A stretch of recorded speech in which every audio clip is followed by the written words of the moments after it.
Hello everyone, this is Korith Landwalker, and this afternoon it's time for another exciting flight of Star Citizen. Hey Cap, how are you doing this afternoon? Hope everything well is going on your end of the screen today. The ship showdown is over, and well, it had a winner, let's put it that way. I'm not sure what kind of world I live in that the Argo MPUV cargo variant comes out as the best in show for the year, but it is what it is, right? That said, there is absolutely no way I'm going to be spending my stream flying an Argo cargo, which has no quantum drive, no weapons, no shields, and is basically a box with an engine attached to it. No, that's just not going to happen. It'd be the most boring stream I've ever done, and I'm pretty sure I've done some pretty boring streams. No, we're going to do something a little bit more interesting than that, if nothing else. And it has a lot to do with what happened last week. Last week, if you missed it last week, was the result of something I'd said 2 weeks prior when the ship showdown had started, where I declared that I put out my personal guarantee that the Drake Cutlass Black was going to win its slot all the way to the Final Four. And I said that if it did not make it to the Final Four, my next stream would be nothing but me flying the Drake Cutlass Black. Well, it happened.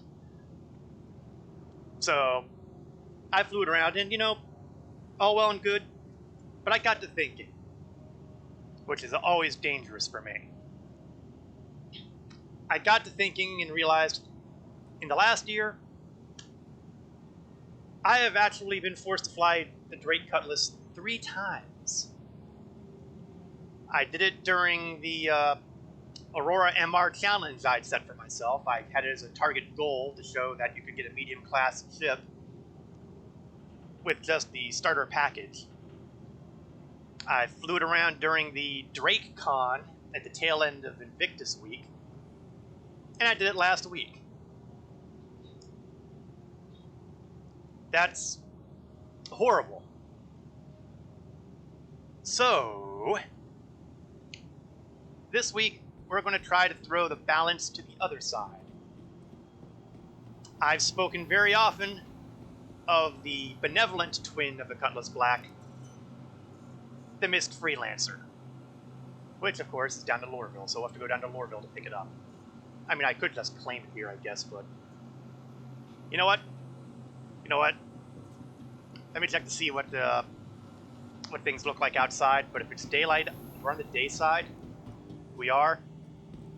Looks like we will fly Argo cargo a little bit today. Oh, I don't believe I'm doing this. Clearly, I am bent in the head.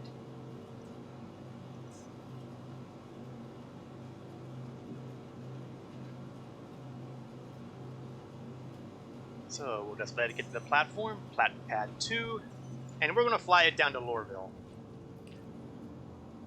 But, I did mention, there is no quantum drive on that thing. So we are going to be taking it the slow way.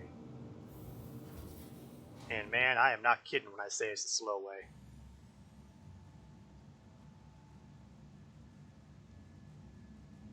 But far be it from me not to share with the viewership the winner of the ship showdown, the best in show,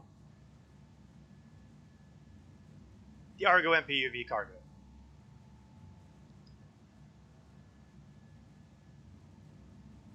The things I do for my stream.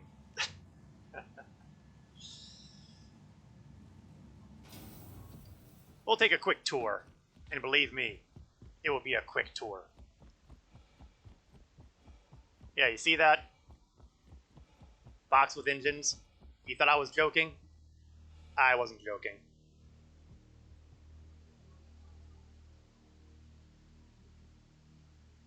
I mean, it's not big, it's not even as big as a house. That's for certain. That's for certain.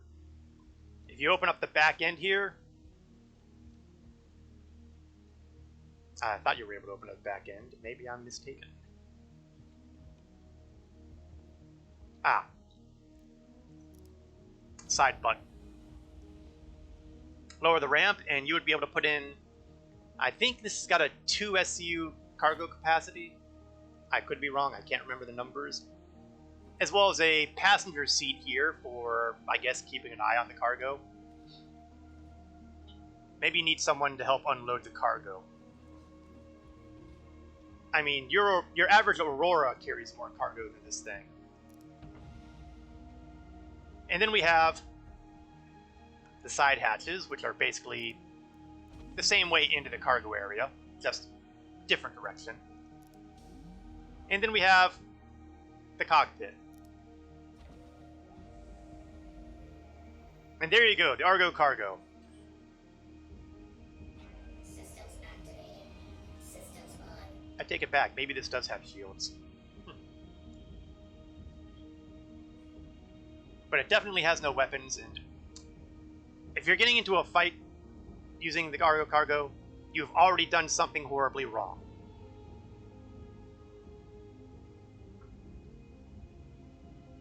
So, let's lift off. Let's try to lift off. There we go. Engines online, and... oh, a little front heavy, aren't we?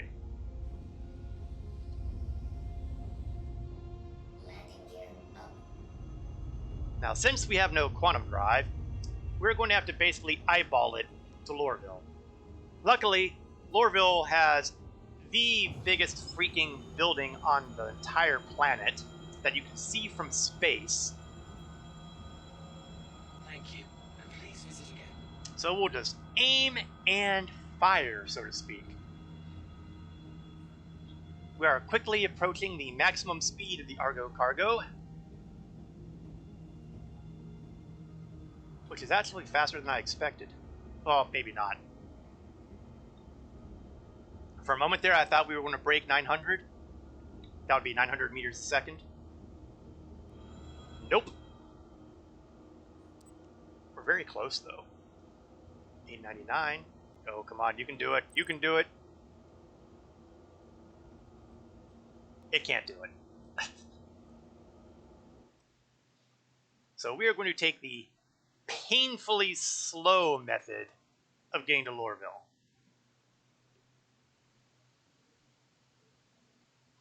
That's right. This incredibly elegant design is what won the ship showdown this year.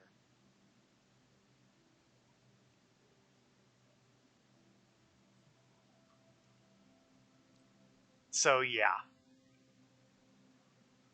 Now for the curious, there is also a passenger variant, where instead of having cargo grids in the back, they have passenger seating. Yeah. So you might justifiably wonder, if it has no weapons and it has no quantum drive, why would somebody buy one of these again? Ah, I see we're hitting the atmosphere. We're having the old heat effects kicking in. Despite what you might think, the Argo will not melt. Well, it shouldn't melt. If it does, we'll be the first to know. By the way, Gorth is demonstrating literally the only use of this. That is correct. Because it has no quantum drive, so you can't even jump to outposts or anything like that. These things are meant to be what I would have to call Parasite Ships. Otherwise known as ships inside of ships. These are supposed to help travel between, say, a space station and Idris, for example. You could even do that with a Carrack. Or really anything that has a hangar. You could probably put a bunch of these on an 890 jump, too. But basically, they're meant to go transport things to and from ships to stations or ship to ship. I have no idea if we're going to actually ever see any real use for these things. And it shows in the price tag at New Deal. You can buy these things very affordably. Which is basically how I got this one. I can't imagine putting a pledge down for this unless, you know, it had LTI attached to it, and that's not gonna happen anytime soon again. Not unless it's part of a package. While we're on approach, I also want to point out, as a little bit of news, that from the sounds of it, the 3.15 patch has been released to the Evocati testers, which means that select group of crazy testing maniacs are going to be hopefully testing the hell out of all the new stuff, including the medical gameplay and the physicalized inventory. Hopefully, in a couple weeks, we'll see the Wave 1 testers brought in, followed by Wave 2 and then the general public. Well, the general backers, before it releases live. 3 months until 3.15, yay! No, my prediction is just after Halloween. That's my call. It'll be just after Halloween that we'll see 3.15. I am, however, not making any bets relating to this one. I've learned my lesson after that Drake fiasco.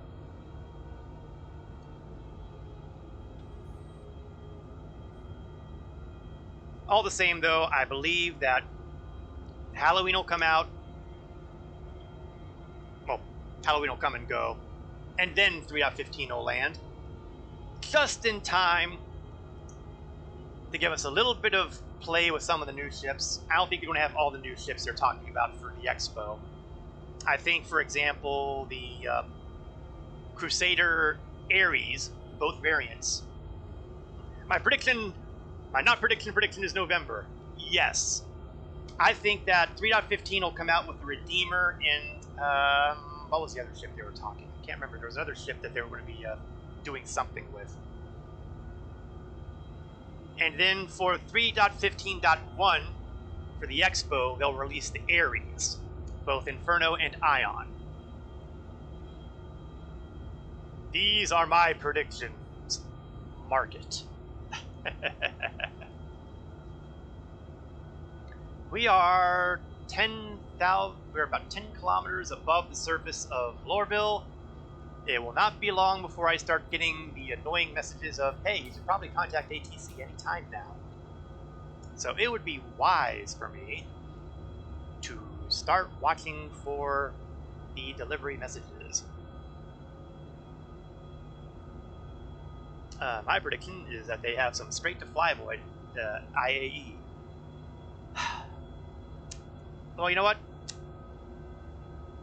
I've said a lot, or at least I've had it in my head a lot, that one of the super secret ships that they've been working on that they haven't announced, I think, is the Apollo, the medical ship.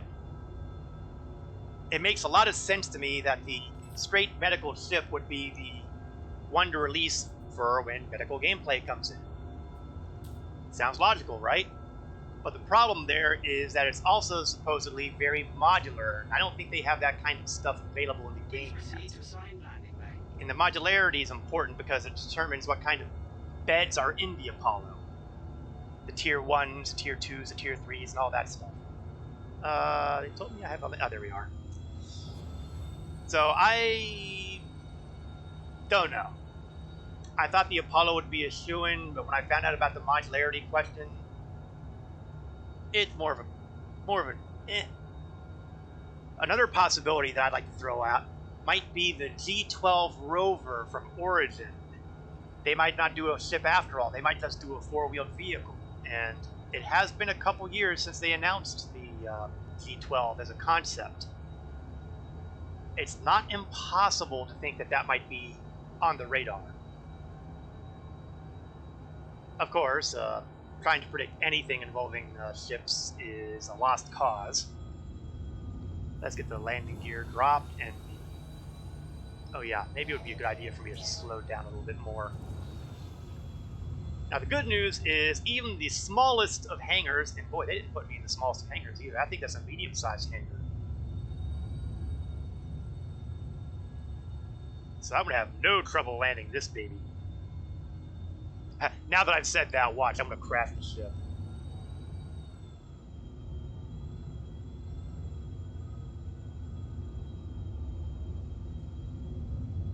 Down, down, down, doobie down. Oh, it's a little windy, isn't it? Let's see if the auto land will get me there. There we go. When in doubt, let auto land figure it out.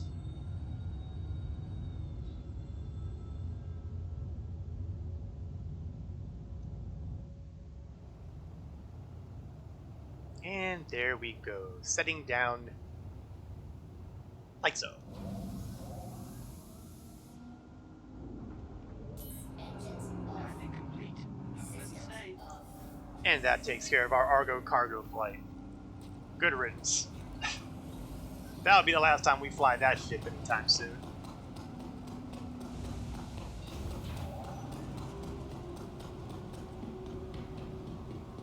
Of course, talking about the G12, the Lorville Elevator issue is still here. It's either a jump into darkness or a jump across to another onto the planet's surface. Either way, it looks like I'll be heading to Metro Center sooner rather than later. You know, it's like the last several times I've been to Lorville, I've wound up in these kind of elevators. I don't know what the problem is, but it's really annoying. Ah, there we go. They've got. I can't believe it. Of course, I haven't opened up the elevator yet. It might still open up to the void. Just because I have doors. Oh, it's an actual elevator. That's a gift. I'm taking it. Now, I've been talking about the whole G12 thing, but I guess, technically speaking, that wouldn't be straight to flyable, would it? Thing is, I can't imagine what kind of straight to flyable they could throw out there that they wouldn't have already haven't already concepted.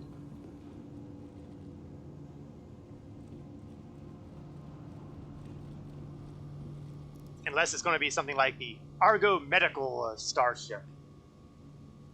It'll be the next big thing over the Cutlass Red. Oh, can you imagine the people who would howl at that one? Okay, Argo Cargo, go away. Today, it's going to be about the missed Freelancer. Last week, I flew around the Cutlass in cargo mission and bounty hunting mission, and we're going to do pretty much the same sort of thing with the Freelancer. It's time for equal time.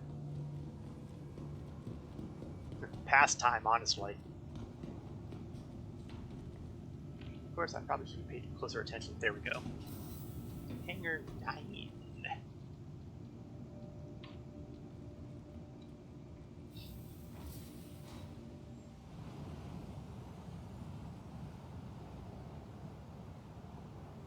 And just like we did with the Drake, we'll take a quick internal tour. And luckily, being a medium-sized ship, internal tours are pretty quickly. Just a note, Freelancers usually do not have this kind of paint job. I picked that up during the Chinese New Year sale they had for paints. And I like the color scheme. So, I picked it up. I'm not sorry. There are 2 entrances into the Freelancer, and unlike the Cutlass, you can actually use both of them. Rear cargo bay is where we'll start out, where you have a pretty decent sized cargo bay. It's actually, what is it with balance and ramps these days? Do that on my Mercury too. While it doesn't look like it would be bigger, it actually does hold more cargo SCU than the Cutlass does. The Cutlass is wider, so it's easier to throw a Grey Cat rock into it. A Grey Cat rock will also fit into here, but it's a little tight squeeze on the sides. You have to be really good with your aim. Now we have here the secondary cargo area. So that's where you have most of the cargo. They have room for the sides here. In the variants of Freelancer, it tends to be filled up with other things. Okay, over here. Amenities such as glasses and towels and stuff like that, which don't actually do anything. That's decor for you. Opposite of it, the one thing that makes a Freelancer superior to Cutlass Black in every way possible. It has a bathroom. Now, granted, just like a lot of other bathrooms in the game, it doesn't actually do anything yet, but during the last Inside Star Citizen, they did indicate that, yes, there is going to be poo dynamics at some point. Be afraid. Here's the other hatch. There's a ladder hatch. Sometimes the ladder will try to kill you. Fair, I expect that to get fixed, though. Well, one would hope. I mean, can you think of the horrible hygiene the Cutlass pilots gotta have? I mean, they can't use the bathroom, they can't shower, they can't clean themselves. What am I saying? It fits Drake pilots perfectly. I'm horrible. 4 bunks, 4 seats up front. There are a lot of people who kind of question the reason of why you need 4 seats in here. I kind of have to agree with them on that. I really think that unless you're planning on taking a couple passengers, there's just no reason to have that many seats. I mean, you can have a co-pilot seat, but what do you need the 2 back seats for? The only answer is passengers, because and they wouldn't need the MFDs on there. I mean, I suppose one of them could be using for missile mode, but then what does the co-pilot do? Maybe that's a question that will get answered in the future, too. Star Citizen is still in an alpha stage of development, and we've got a ways to go. Alright, let's take the ship off here. Let's take a look at the exterior here.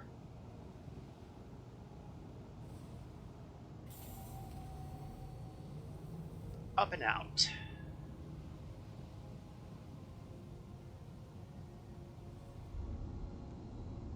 We'll say it's nice to be able to sit in the cockpit, though, while flying. Of course, nobody can see anything anyway, so it's sort of wasted on a Lancer. Well, you know, I've not had any trouble seeing out the Freelancer. And equally importantly, there we go. I was wondering why I wasn't moving. I didn't have my cruise control on. Oops. Equally importantly, it can also fight. You'll see over here at the capacitors, I've got M5As. I believe those are laser cannons. Let me just verify off my weapons. M5A cannons.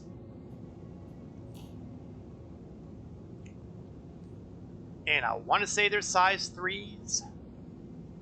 Can't prove it off the top of my head because, you know, I've not memorized statistics. But I'm pretty sure. So, as we did in the Cutlass, we had a bit of a hard time fighting a medium bounty. So we're going to see how it compares fighting a medium bounty in the Freelancer. Also, always grab call to arms. Never pass up free money. Target is located at Aberdeen. Oh, this guy must be looking to rescue someone from Klesher. Unfortunately, it's not going to let me set the route directly.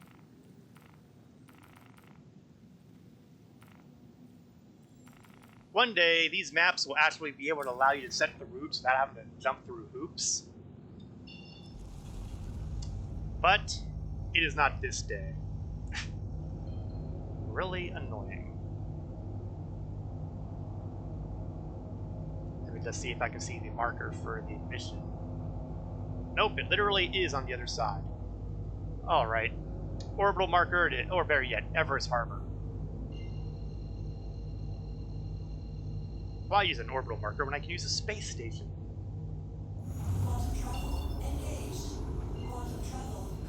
there is one additional bonus to the potential issues with the Freelancer's visibility. And that is this. I almost never have to worry about sun glare. If I'm being blinded by the sun, I just have to do a axial rotation, and it's no longer a problem. Therefore, being sunblind is something that I generally don't worry about on board the Freelancer.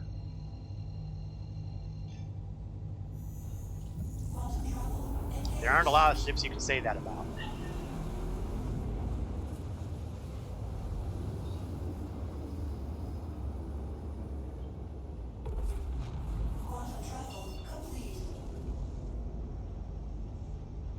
Okay, not too far. Now, the guns on the Freelancer are gimbaled, but I'm going to leave them in their locked position. Mainly because, you know, I've gotten into the habit of using the locked weaponry.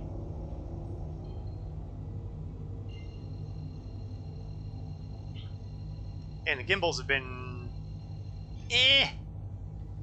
on 3.14. Okay, we're close enough. We're gonna just cruise on in. Let's hit a ping here so I can get a good idea of where all the rocks are.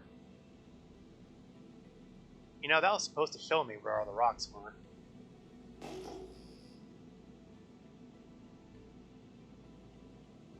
Okay, well, I'm gonna have to just use the evidence of my eyes and hope that there isn't a really, really dark asteroid in front of me, because otherwise the trip is going to end very quickly, and not in a good way. Let's get my countermeasures to toss off 3 at a time.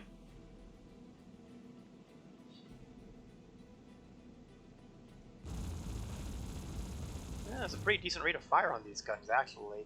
They changed up the guns. They used to be ballistics and tarantulas, I think. But when they did the rework of all the ships and the capacitor gameplay and all that,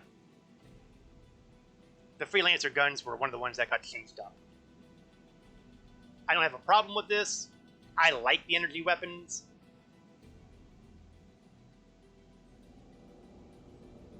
And the target is 23 kilometers away and closing.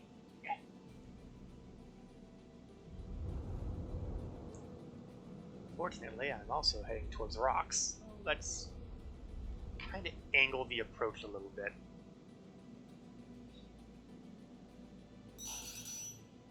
Oh, and someone's already firing missiles at me, so he's got a lock on me before I got a lock on him. And it's coming from behind me. Well, this just got interesting.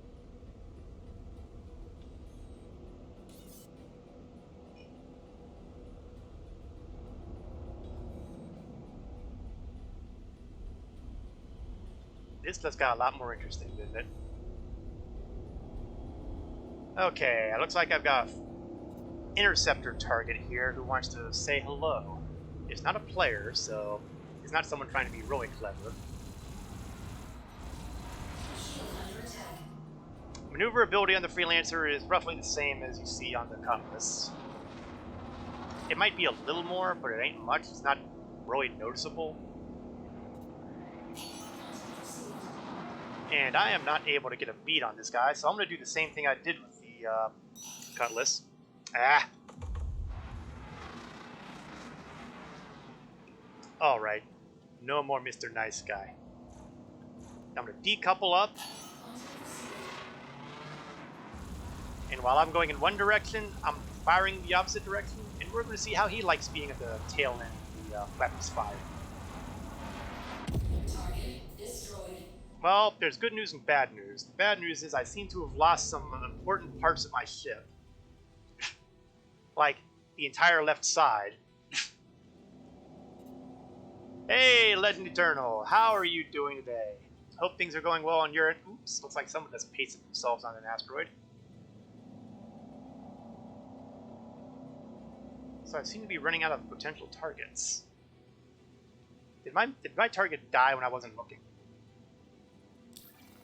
Ha! I don't think so, Legend. Let's see. Accepted. Call to arms. Yup.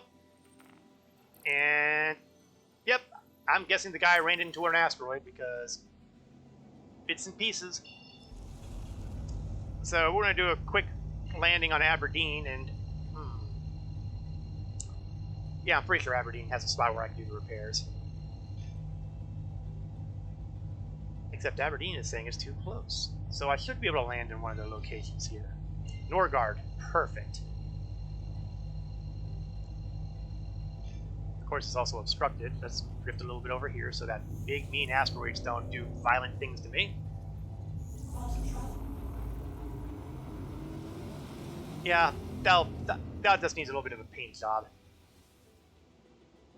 Flying in atmosphere is going to be really entertaining, but can't be much worse than flying a Cutlass with its parts blown off either, so no fear. Plus, since we're at Norgard, we'll see what I can load on as far as cargo goes.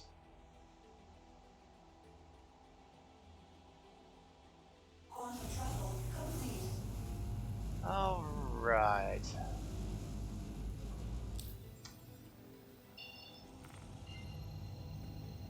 I want to be able to see Norgard without having the quantum drive going, so I want to set the route there, and then I can turn that off and still see my location.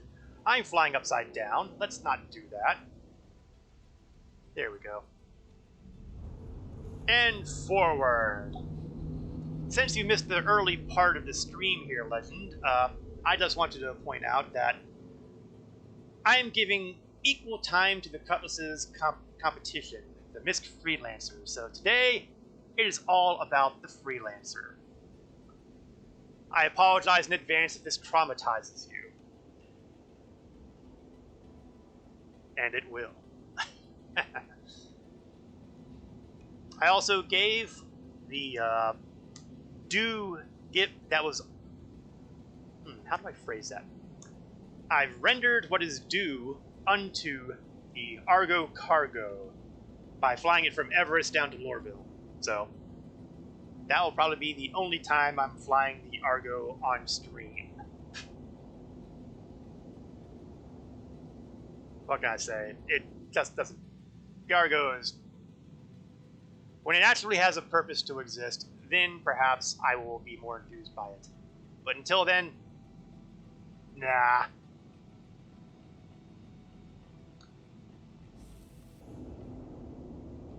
Now, one thing I didn't mention during my brief tour was that there is a turret on the upper side of the Freelancer. I don't recall its details, and honestly, it's not used very much. It's basically there for rear guard action, because the hump in the middle of the ship kind of prevents it from firing forward, so you can't really focus fire on anybody. So its main utility is, if a ship is behind you, kill it. Speaking of other ships, there's another ship approaching Norgard as well. Or maybe he's leaving. Looks like he's leaving.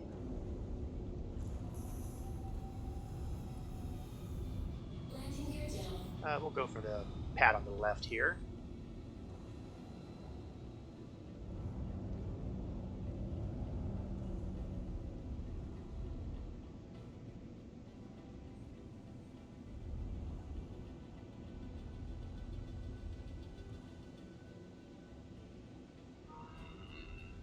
Are we above the pad? We're kind of on the pad.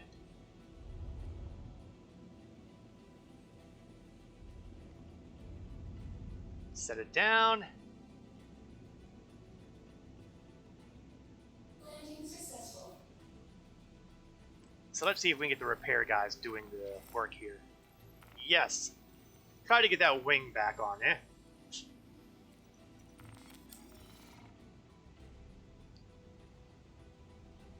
Yeah. What's that landing gear even attached to?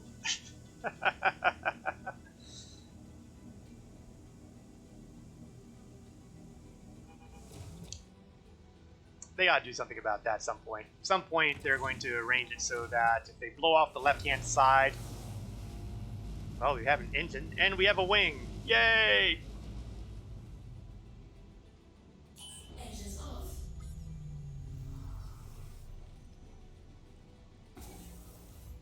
So, going out the side door, it's usually safe to exit through the ladder. Getting in through the ladder is sometimes dangerous. Also, there seems to be a bug with all ships that have a ladder. Well, several ships that have a ladder. I shouldn't say all because I haven't tested all of them.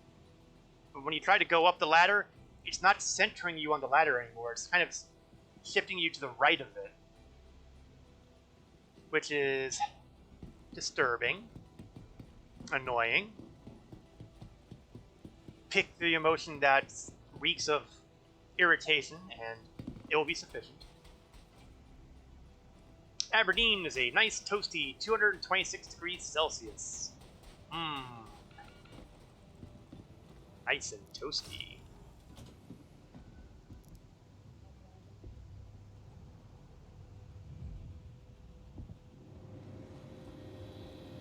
So let's see what we have on the terminal here that's actually purchasable, and if there's actually anything worth putting on here. Gold is the big winner here, but I suspect it's going to be... Oh, it actually has 66 standard cargo units worth of volume. That is how much a Freelancer has. So, despite the appearances, it is actually more than a Cutlass. It's just a question of how that cargo is distributed. Cutlass is width, Freelancer is length.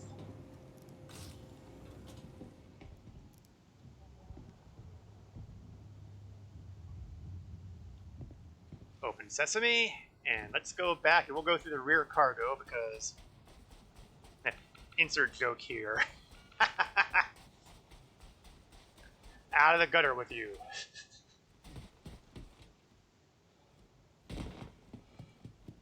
Although if I wanted to join you in the gutter, I would say that the cargo does in both ships go in through the rear.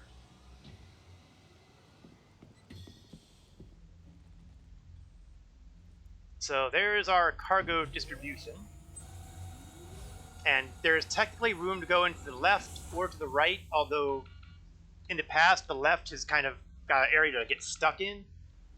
But of course that doesn't matter right now because no collision is still a problem with cargo.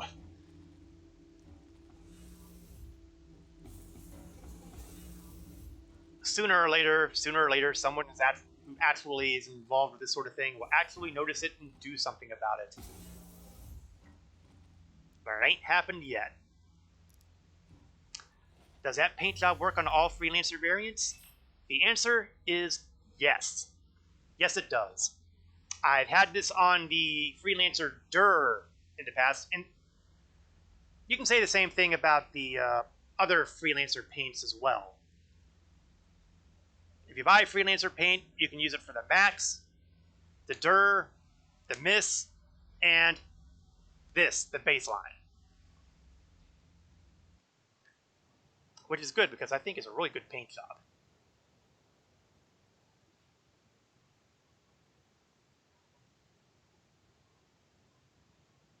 I mean, the basic paint job is kind of a dull slate gray, which, I'm not enthused by. I mean, it's okay, but, you know, it doesn't have that flair.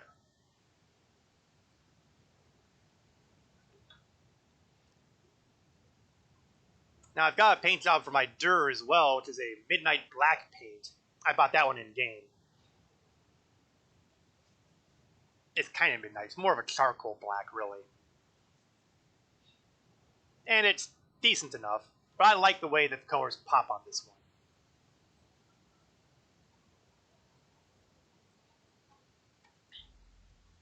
Alright, we survived a medium bounty. Why don't we take it to the next level? That's right, we're going to go into combat with a load of gold. The obvious question here is, what the hell is wrong with me?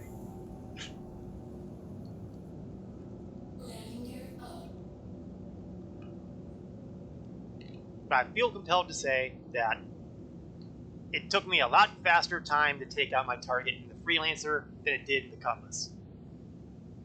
But being fair, I really don't know where the main bounty went. And that kind of makes it kind of hard to judge. So we're going to kick it up a notch. HRT. Not a group.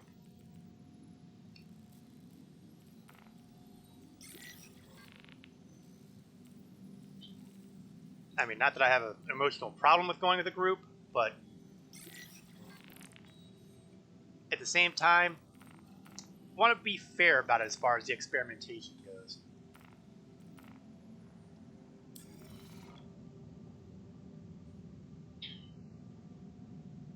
Incidentally, since I'm here in the movie glass, I do have mostly a standard layout. I mean, loadout. All my missiles are empty. Oops. Well, I never use them anyway. Okay, or we have a bug going on here. Let's try this.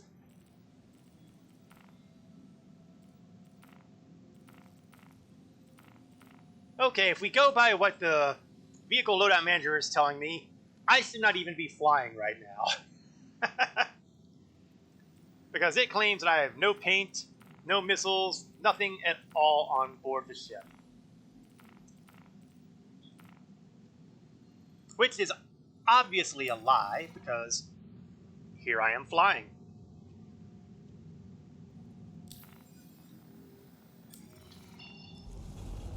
But again, I will say I'm flying with the default loadout with the exception of the quantum drive, which I believe I've replaced with a crossfeed. I can't prove it though, because my vehicle loadout manager says I have nothing on board.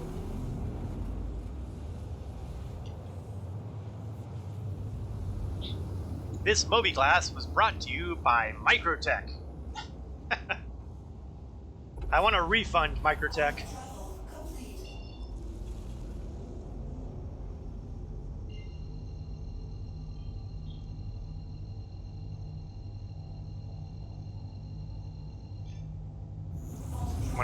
One more jump point. Well, not technically a jump point. Call them a waypoint. Navigational point. Nav point. Whatever you want to call it. And then we can find if enough is enough.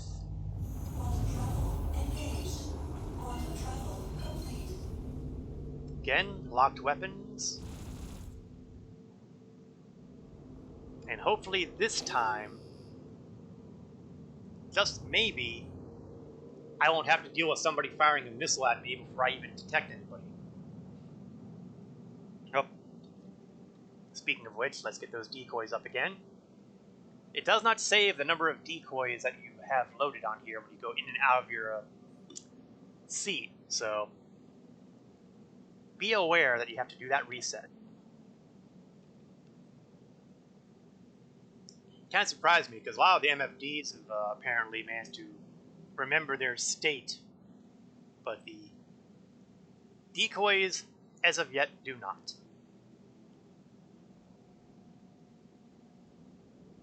"19 kilometers, 18 kilometers. Target seen, and he is flying a Vanguard Warden, so here we go. This will be a test. Can Freelancer go up against a heavy fighter and survive? Because, you know, that's kind of the key point right there. Gotta survive the fight.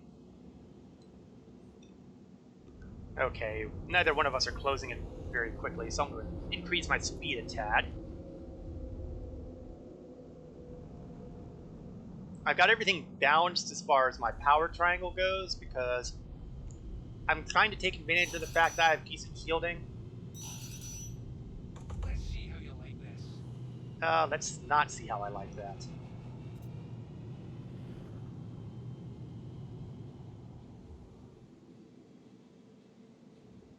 Okay, let's see if this guy can handle incoming fire from my guns. Well, apparently the answer is just peachy, thank you.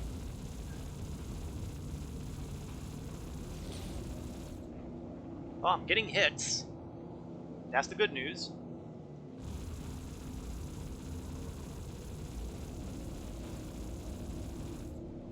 Ooh, he looks hurt. And he looks dead. Not bad for a primary cargo ship, huh? I've often said that the Cutlass was the fighting ship that could haul cargo, and Freelancer was the cargo ship that could fight.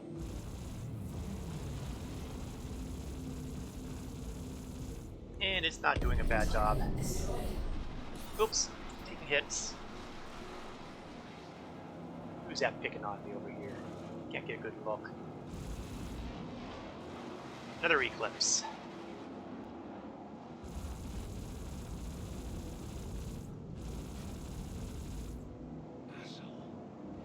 Oh, how rude.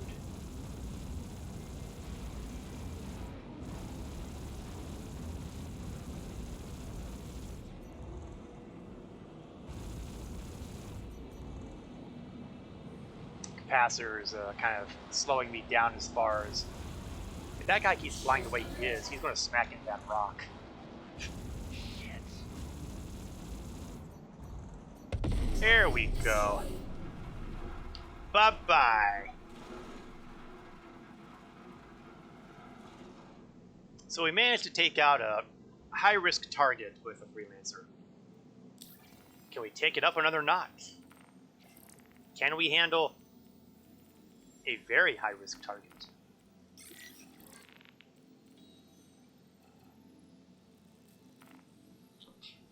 Because if it's worth doing, it's worth overdoing.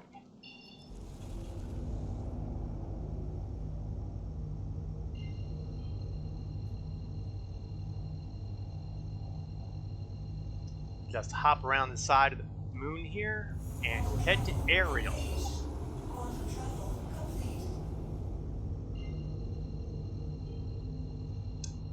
Ariel has a soft spot in my heart because of the fact that once upon a time, it was where I tended to do a lot of my cargo running in the Freelancer. You did VHRTs and a Herald. Good lord, why?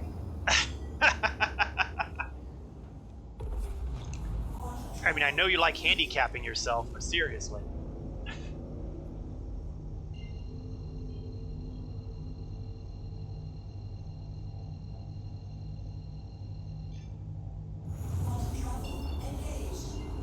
Drake Herald's got, what, 2 guns?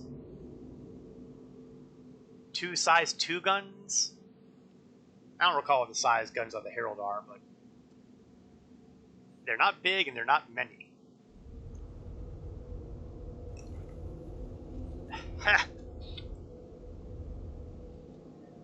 Because hashtag Drake forever.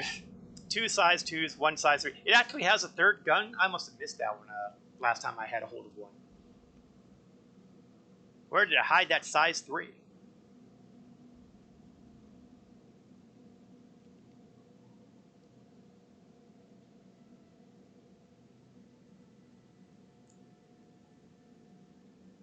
The big advantage of the Herald is that it's got that big, huge engine on the back.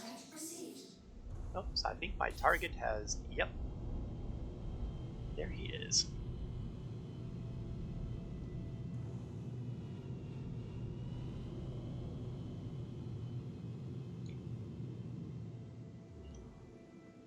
Yeah, Herald would definitely not be my choice to do VHRTs in. That, or the Anvil Terrapin. That would also be pretty low on my list of combat vessels.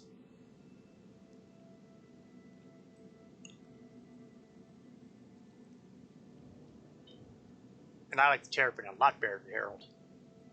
Of course, admittedly, Terrapin is made by, you know, non-garbage manufacturer. We are flying against a Valkyrie, which is going to be... Oh! And his friends.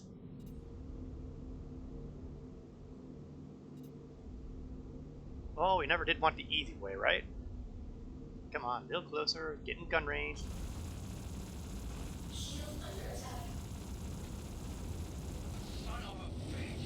Oh, he's already upset. I find myself bearing that upset with great equanimity. Oh, that on the other hand is something I don't want to be bearing. Missiles are bad.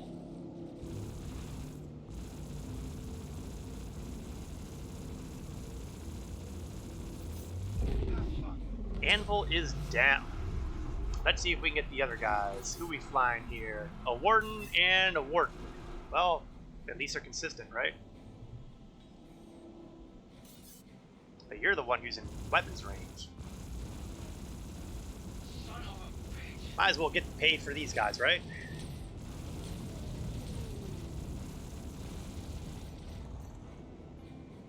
Recharge, recharge, recharge.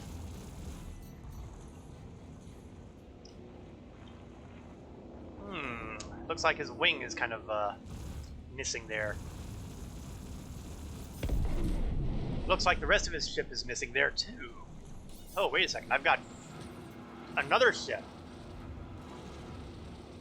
Well, this just got interesting. Usually I only see 2 ads, but we have 3 here. 3 with a missile, no less.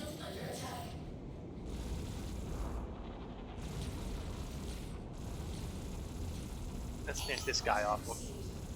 Cripes! Is that a 4th? I think I just landed in someone else's spawn. That's the only explanation I can think of. Let's see, M50? No, it's just an M50. He must have zapped out of my radar range and right back into it. Or maybe not. Who's that up here? An RSI Mantis, but he's not listed as hostile. Oh, you know what? Maybe... Well, you know what? If he's... Oh, you know what? He's not firing at me. I'm leaving him alone. Let's kill the coupling. And the fellow who's chasing me can discover what it's like to be on the receiving end of weapons fire. And this time I made sure I wasn't pointing to any asteroids before I kicked on my decoupling.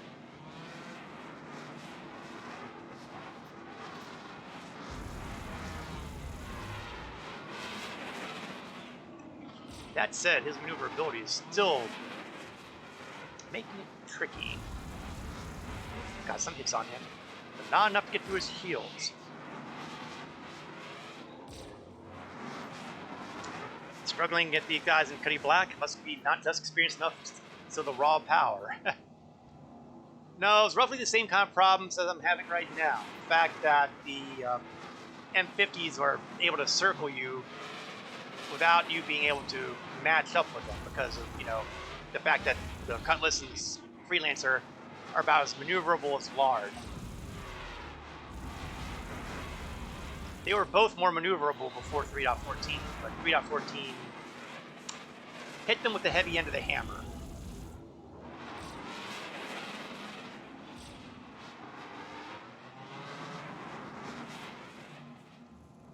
Okay. So let's try this. Let's get a little more speed on our vector there. Because the best way of dealing with this kind of problem is by getting some separation.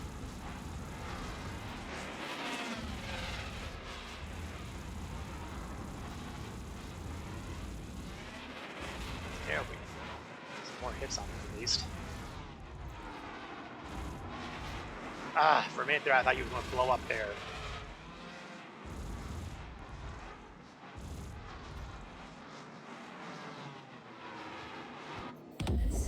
Oops!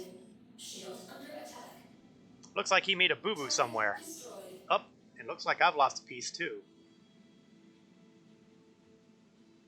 Well, no, it's just damage. It's not actually blown up.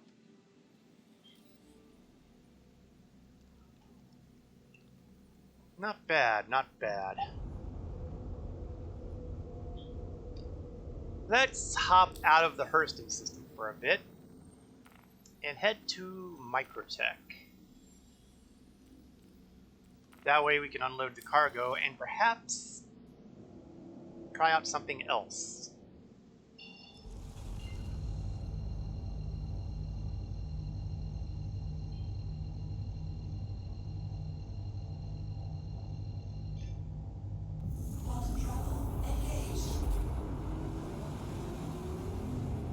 And there we go. According to the Moby Glass, it will take 190 seconds. So, just over 3 minutes.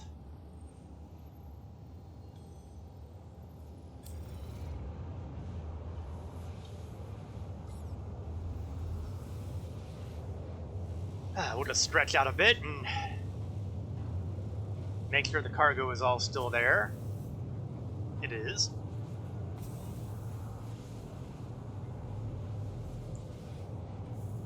Honestly, they really need to fix this. When I can basically become one with the cargo crates, that is a bug. Bug.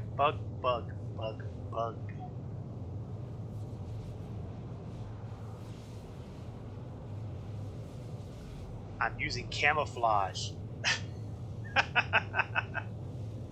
I think I'll screenshot that for giggles. Maybe I'll put it in my next bug report for the whole cargo container mess.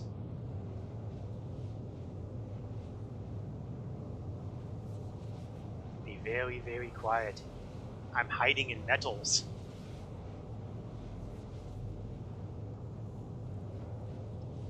Crazy.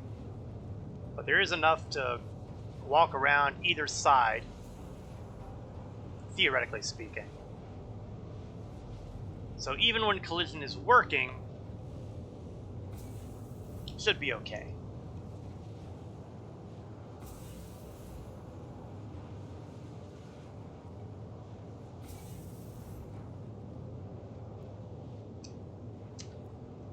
Each of the Freelancer seats, including the back seats, have access to an MFD, but only a single MFD. So conceivably, you could have one person monkeying around with power, one person, the co-pilot probably, dealing with missile operator, and maybe one person fiddling around with the shielding.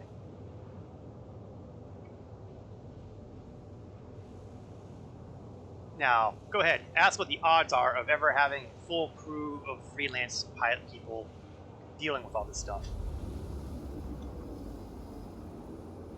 There's also another bug that I've noticed on the Freelancer, and it seems to only be on the Freelancer, and that is if you have other people on board your ship, sometimes it does weird things to the quantum travel beacons.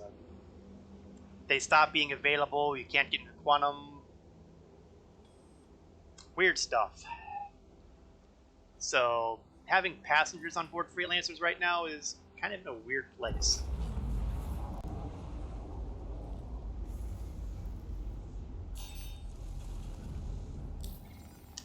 Let's open up our contract manager and see what kind of things you can do with Microtech. Naturally, first let's turn off the stinking quantum drive. Oh, for heaven's sake. The quantum drive stuff is another thing that bugged up during 3.14.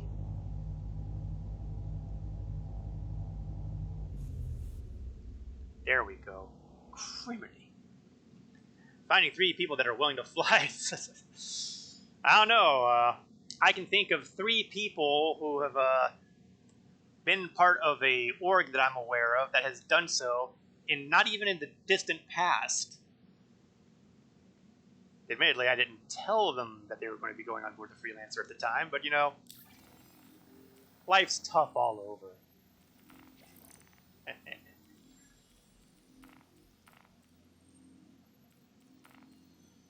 Nothing big. Bounty hunting stuff is basically group warrant. I wonder if the Eckert group warrants would work here. I wonder if they would have opponents at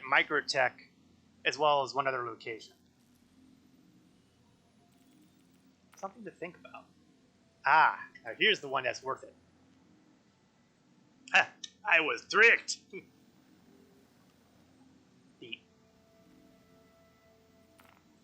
the 890 Jump Vision, available either at ArcCore or at Microtech. You can go aboard in one of their ships and kill all the hijackers. A cool 45,000 UEC. However, seeing as I am carrying a ship full of gold on board, we're not going to take that quite yet, and it's going to be probably go away by the time I land.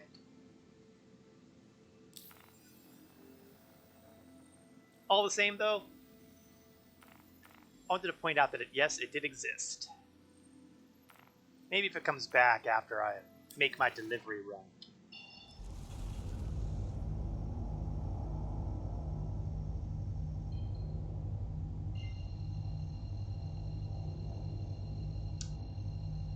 I am fond of the new Babbage landing zone. It is a nice location. I like Orison a bit better, but New Babbage is a close second.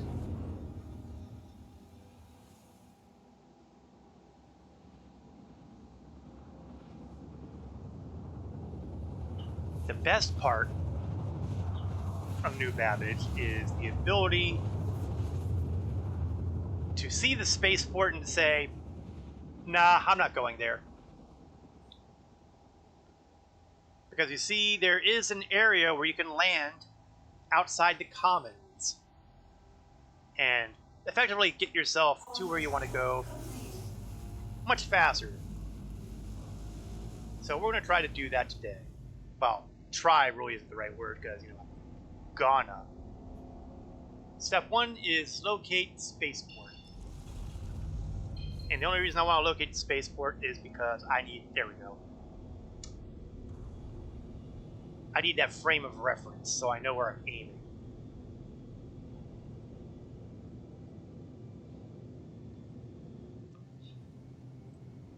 I do seem to be drifting a bit. Probably some of the damage I took somewhere along the line. Yeah, that left engine... I think the left engine took a little bit of a whack.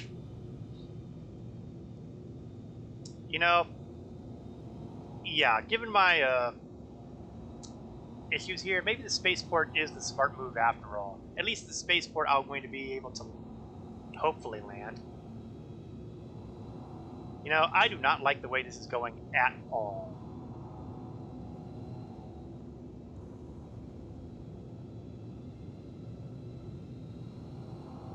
Okay, you know what?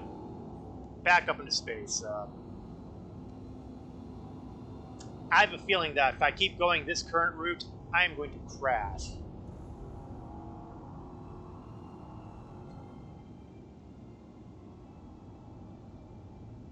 So instead, we're going to try to go to... Okay, this is a bad sign. Because I'm still going down. Okay. I think we're going to be having a crash landing here.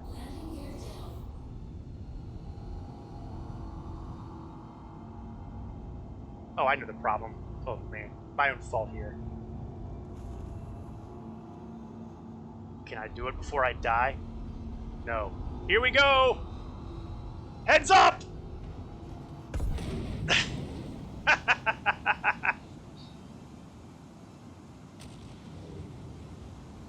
Oh, sure. Now you pop off.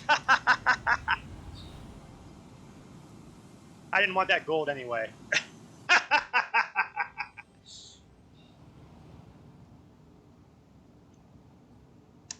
Yep, I'm back at Lorville.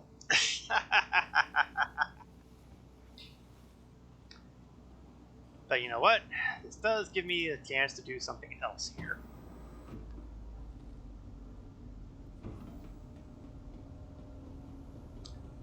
Yeah, I knew things were looking bad when I couldn't get the maneuvering to work out properly. And the altimeter kept going down, down, down. And speaking of down, down, down, we're having our Lorville Elevator problem again.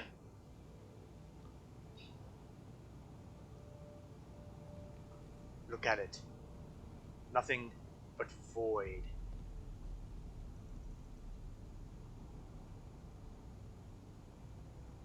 Or, I guess I want to be really appropriate about it.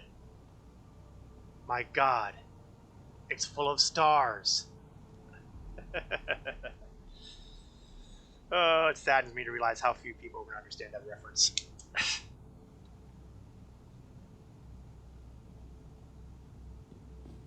There we go. Elevator is actually there now.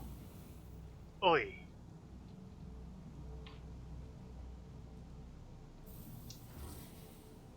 I can't help but wonder if part of the reason behind this is that nobody goes to Lorville anymore for the most part, because the big attraction is being able to dump off cargo here, and, well, nobody does cargo trading anymore. Because supply and demand suck. I mean, you would think that you would go under the balance of, if there's too much supply, there's low demand. If there's low demand, there becomes too much supply. But the truth is actually a lot more awful. Both supply and demand suck.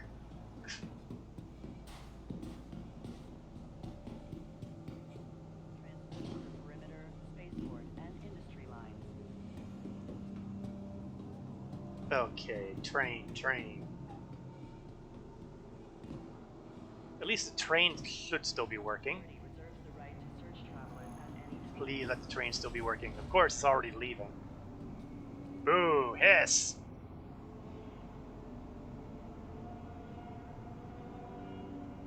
But while we're waiting, go to vehicle loadout manager.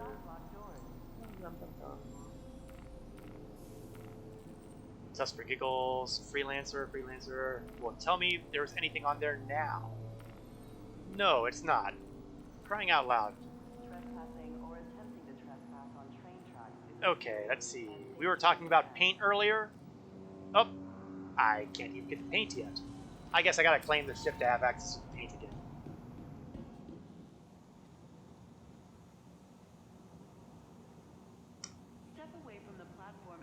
Either that or they changed something on the paint. Let's hope not. Now, you know, that's going to be something else that's going to be awfully interesting with me. Ah! What was that? I think a train just hit a train, or...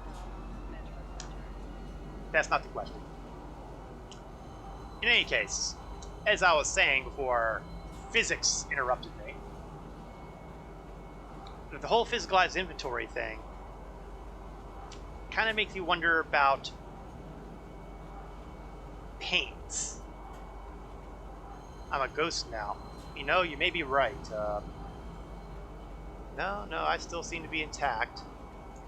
I'm not flickering like I do when I actually do become a ghost.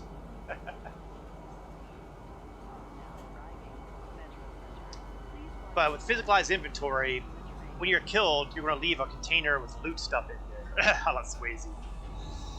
Well, no, I am very much stuck in the objects here.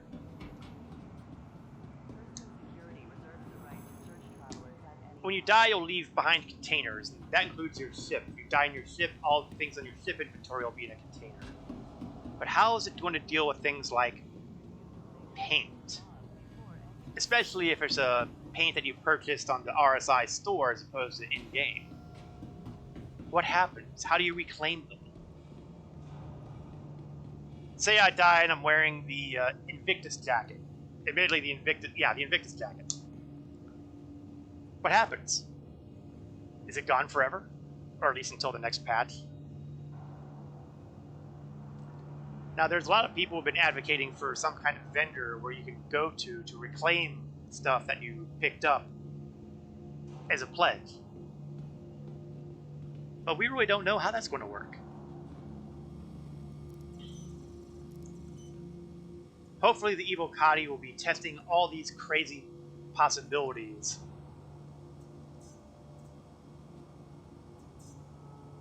But we'll find out, right? Come on, I see the delivery time. There we go. Now, going back to the vehicle loadout manager.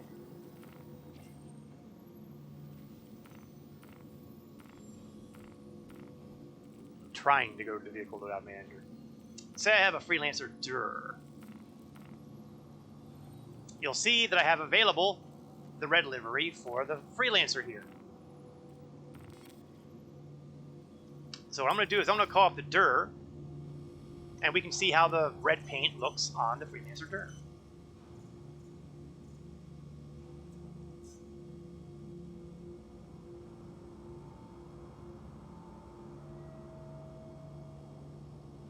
Now, I do not have a Freelancer Miss or a Freelancer Max, so I can't really show the paint on either one of those. And I'm not exactly horribly motivated to pick either of those up, because A, I don't have the money in game, and B, it's all going to become a moot point anyway, because when 3.15 lands, we will be having the massive wipe. And that will be that for all the money and ships that are purchased in game. Poof!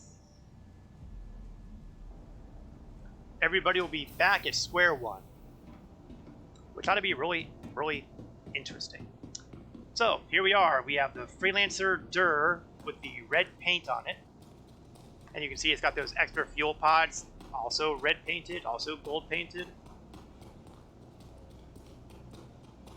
And I mentioned earlier about how the cargo bay undergoes some differences in the other variants. We've got a shorter main cargo bay here. We have an area that's basically designed for fuel. And I can't remember if it's supposed to be extra hydrogen fuel or extra quantum fuel. And then you have your secondary cargo area like you do with the Freelancer base. Now, oddly, we've got an airlock up top there, and I have still no idea how they're going to make that work. I mean, it opens, so it's clearly designed for some kind of docking procedure. But how you're going to get up there, I mean, you can't even jump high enough to reach the rungs.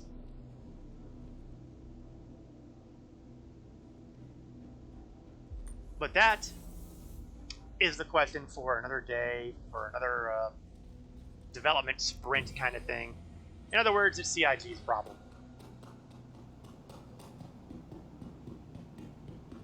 Okay, so, you know, there's our evidence that the red paint on Freelancer will go on the Freelancer DIR as well. And this applies to all variant kind of ships too.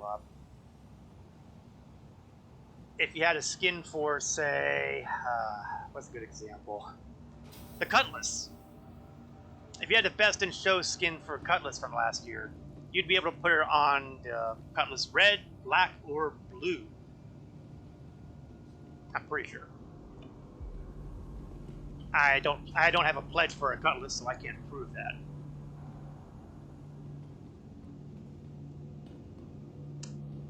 It also means that if you get a paint for, say, the 600i Exploration, you will, for the best in show for this year, you will be able to use it for the 600i Touring. What I don't know is if having the 600i Touring will get you the paint in the first place.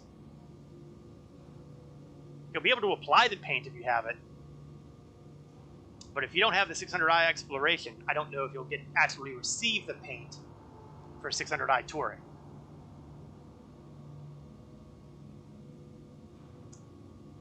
So, you know, it remains a mystery.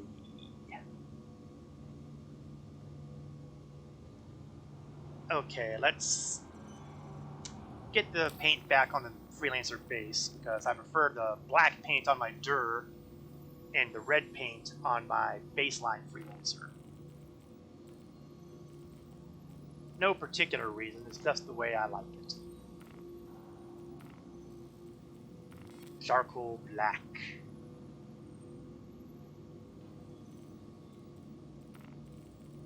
I mean, it's not like the Freelancers are stealthy in any way, shape, or form. Oh yeah, that's your standard coloration for the Freelancer. You know, kind of steel chrome kind of look, more steel than chrome, and with paint. And I got paint jobs that are applicable to a number of ships. The ships I have, let's see, do I have a paint for the Titan? I do. We have the standard paint for the Titan. That's another ship that's going to be going away from my inventory. And the Splinter livery, which gives that green camo look. We have the Anvil Arrow. Standard paint job.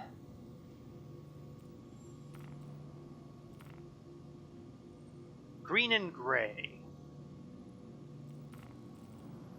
The Carrack. I've got the Best in Show livery on there, which is that nice white and gold kind of thing, as opposed to its standard grayish on darker gray look, which isn't bad, but you know, I prefer the Best in Show look. It looks good. Valkyrie. I've got the Splinter livery on that one too. Usually, slate gray. Well, grayish. Darker green? I'm not really sure. But this gives it a little bit more pop to it. Star Runner. I've got the Fortuna livery on there right now, but usually it comes in brilliant white. And it's a lot easier to read any lettering on there, I tell you. Throw the paint on. Black lettering on dark green is not a good design choice. Sorry, that's the way it is. Fix it, CIG. Like they don't have better things to do. And that may be all the ones I have with paint. Oh, of course, the Andromeda. Currently sporting the dark green paint livery. Why is it read only?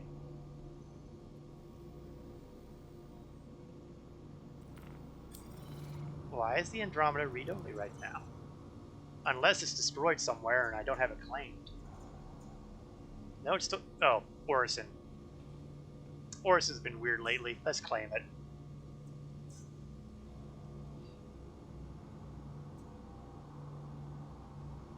And tick-tock, tick-tock. There we go.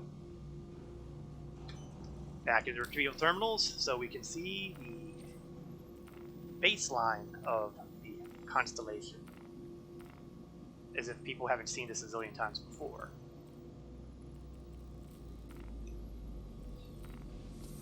Paint? No paint. Why do they have that flooring background when I do this? Why does Andromeda rate?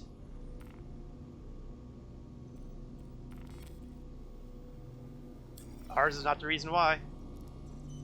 In any case, we have blown through enough time for the Freelancer to be available with an instant delivery.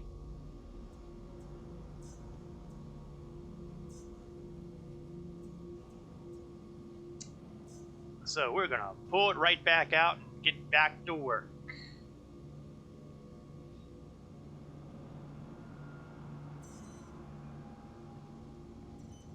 Hangar 9. Hopefully the elevator will be normal.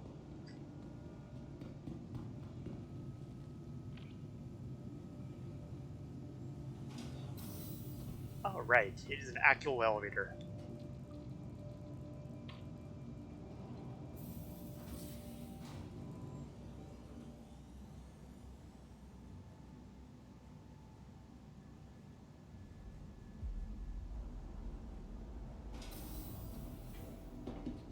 Sadly, because it blew up, the gold that was on board is gone.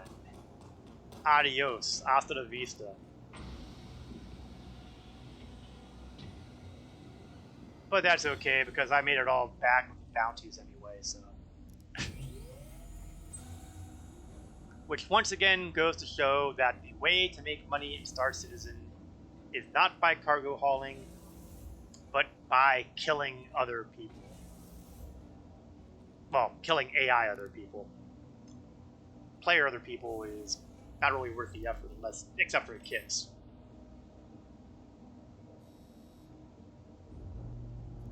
Hello, how can Miss help you today? Systems on.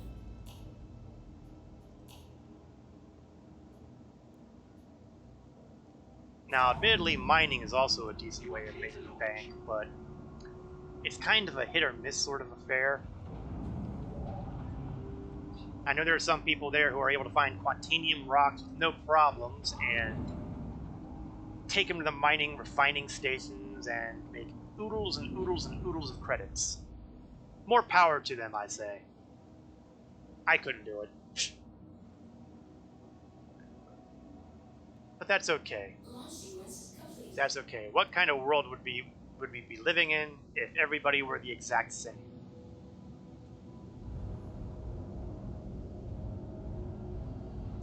These little differences are the things that put the spice in life.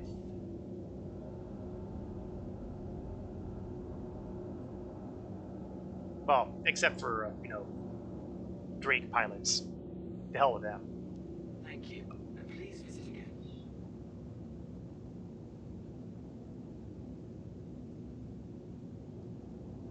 Right. Flying away. Nighttime in Lorville. Drake pilots are awesome. Well, I guess they would have to be, considering they're flying Drake ships, which are clearly doing them no favors.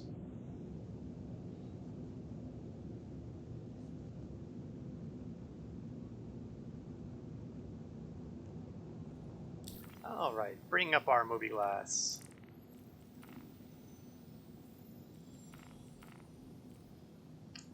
Why don't we attempt to see about beating up some bad guys on the ground?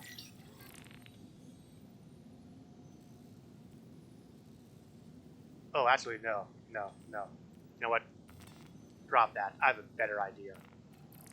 Because, I had done it for last week, but I didn't do it for this week. We are going to do Zeta Prolanide.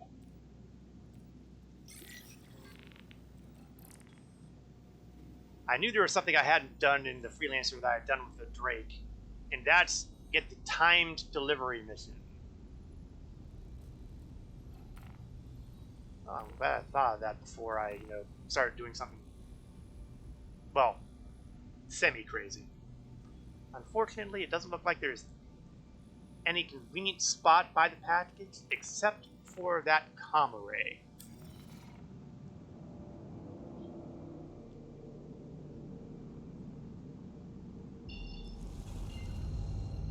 Mine bugged this morning, pulled out of the container, and started with 13 minutes left. Yeah, I think I actually saw that part of your stream there, Legend, and I imagine that put a little bit of spice in things. Of course, I also noticed that you were having a little trouble getting back on board your ship. Parked it a little too high, perhaps?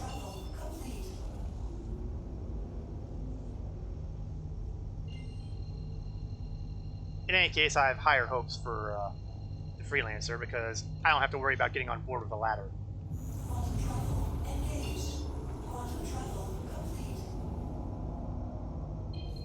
Ah, keep doing that. How far away am I from the... Okay, I'm still too far to be willing to just hydrogen fuel my way across to the target location.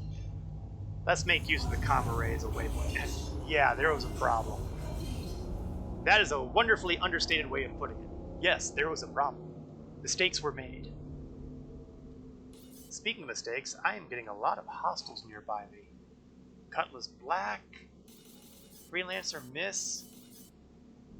I have a feeling that this is not a friendly place to be, so we are going to put some distance between them and me, and hopefully they have not even noticed me.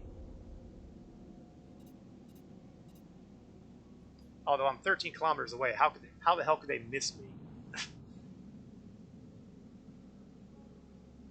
Nevertheless, they do seem to be staying put.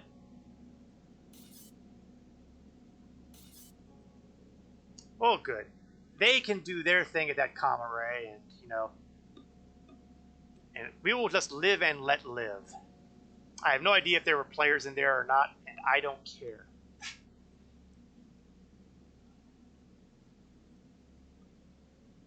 They leave me alone, I leave them alone.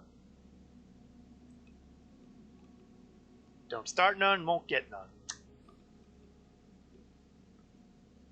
So we are about a little less than, okay, we're about 4 minutes out from the package location. Unfortunately, I am willing to bet that it's on the other side of the curvature of the moon. We'll find out quickly enough. In the meantime, how about we max out our speed to a little over 1 kilometer a second? Much better than an MPUV. Just saying. Argo Cargo could grab the stuff, but it wouldn't be able to do it nearly as quickly.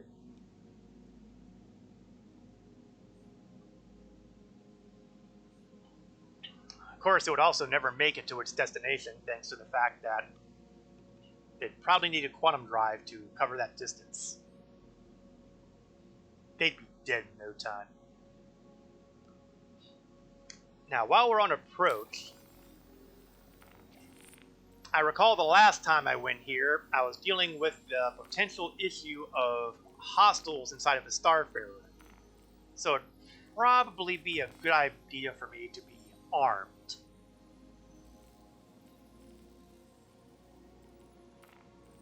And for some reason, my primary weapon keeps dropping off.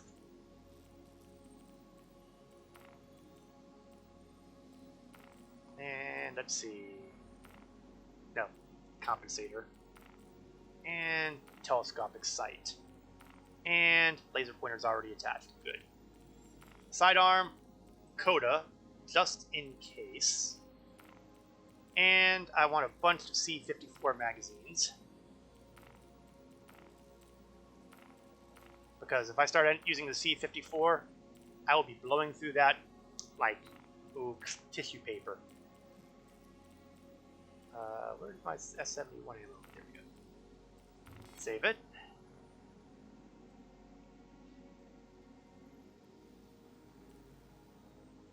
And there we go.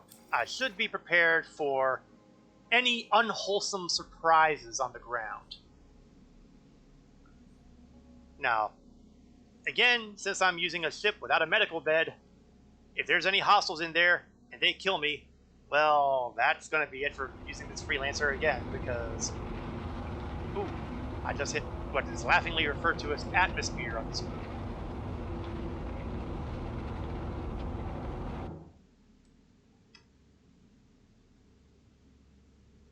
Which is kind of surprising, actually. I usually don't see this kind of effect for anything other than a planet.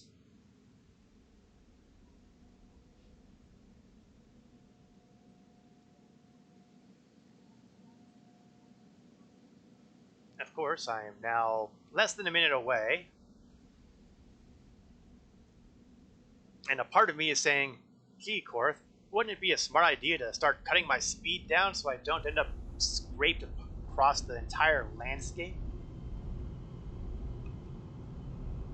Wouldn't it be nice not to have to deal with sudden, instant, horrible death?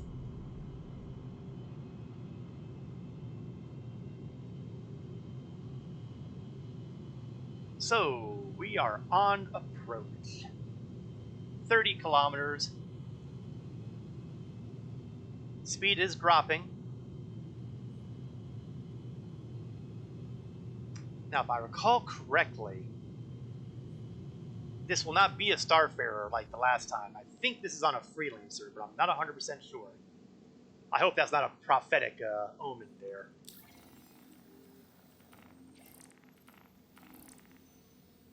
Recently lost Freelancer. So I will not have to search high and low to find the bloody containers. Not like the Starfarer, which is a nightmare of internal navigation. Seriously, if you're someone who flies a Starfarer,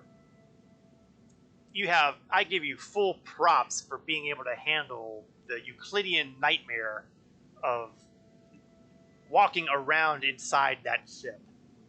I mean, it took me hours to get to the point where I could figure out where everything was consistently. And that was with a fully powered, fully lit Starfarer. Not like the garbage heaps that are littering the landscape after they've wrecked. Plus, you know, the wrecks have a lot of doors that don't work anymore, and you can't cut your way through them or anything like that. Why do I even have this oxy cutter attachment on my multi-tool? 14 kilometers, and honestly, it is taking too long. Let's kick up the speed anyway. It's worth trying to avoid the ground at high speed. Landing gear down. The good news, though, is that it wasn't across the curvature of the moon.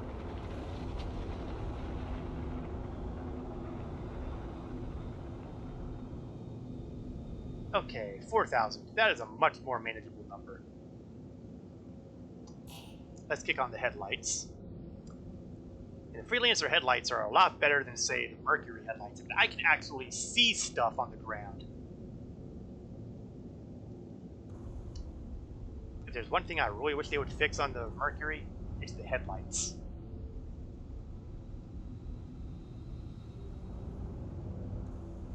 Alright, let's do just a preliminary analysis of where all those packages are. Now, as Legend had helpfully pointed out, sometimes weird things happen. Glitches can happen, and it might turn out that I can't get any of these aboard. Let's hope that's not the case. In the meantime, we're going to level out, and we're going to try to put it so that the cargo area is facing the wreckage.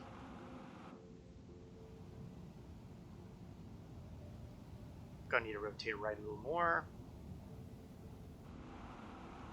Whoa, what just happened there? Whoa, what? Okay, something horrible is happening here. Okay, there we go. I have no idea why I was getting that black screen there. Oh, there it is again. What the heck?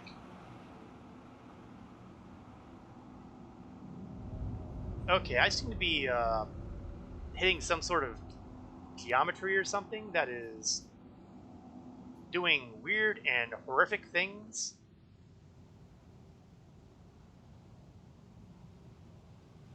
Okay, well, you know what? At this point, drop down and hope I don't land on anything.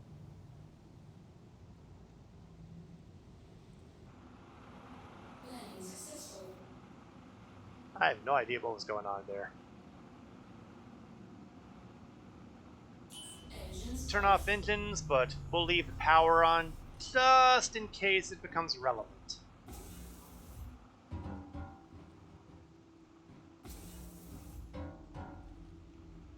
Basic plan here is to grab the wreck that's furthest from the Freelancer and get it on board first.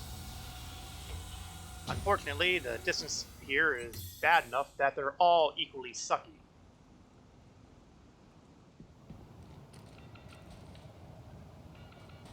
Alright, let's go this way first.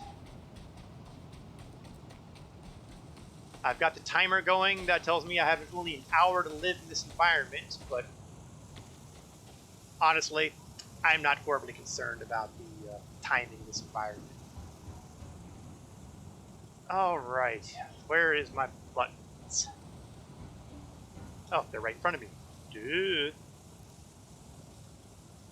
13 minutes. So I've got the same time that you had there, Legend.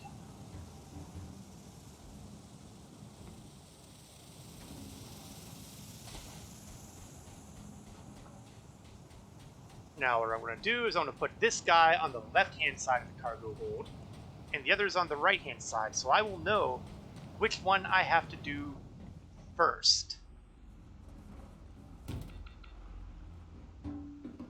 Okay, second one is far on the left, so I want to grab that one.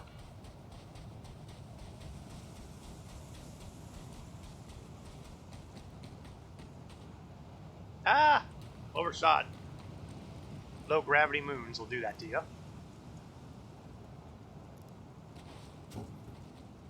"13 minutes on that one.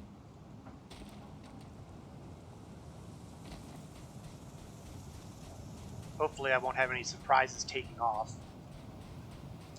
May all my guesses be right. Right-hand side. 2 more to go.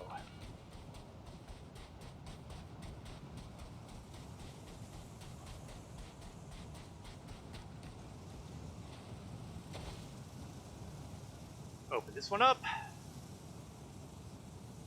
13 minutes on this guy. So we're being relatively consistent as far as time goes.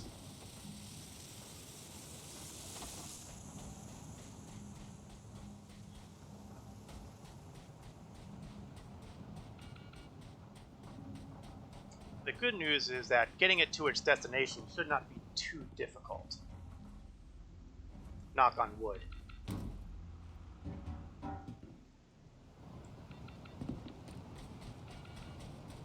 One more cargo.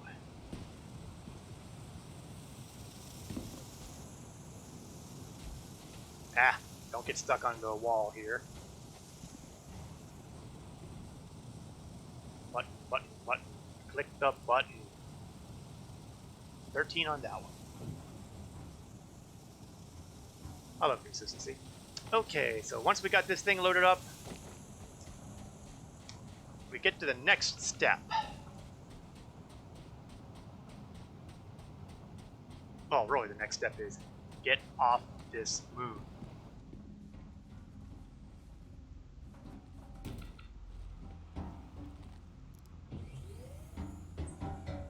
So now that I have all 4 containers loaded on the Freelancer,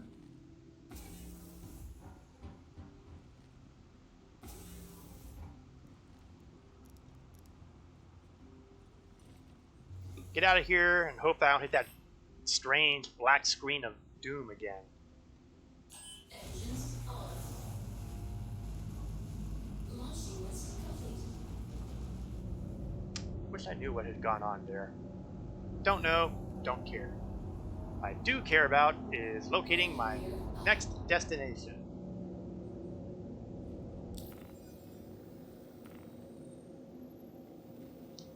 And it's going to take place at Hurston.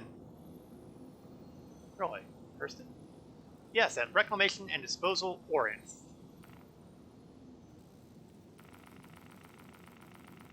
There we go. For a minute there, I thought I was going to give me trouble and not set a direct course from here.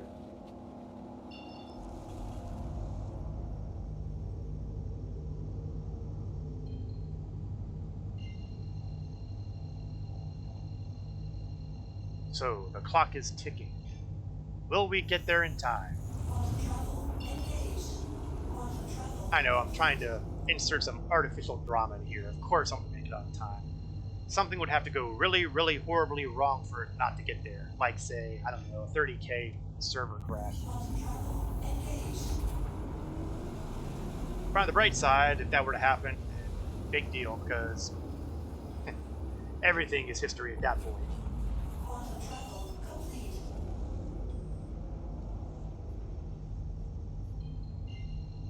Alright, it looks like it's going to be on the night side again. Well, maybe not. That distance might be the other side. There might be daylight on the other side.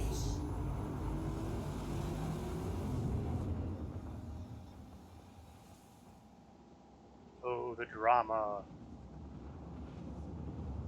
Will it be light? Will it be dark?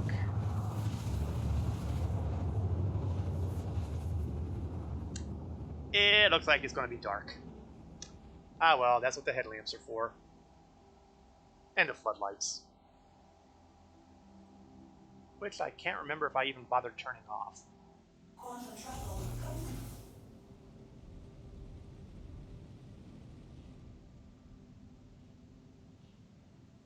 Okay, they're on. Yeesh. Ah, stupid quantum drive stuff. Hey, Evocati, be sure to mention to fix that on the 3.15 too. Sheesh.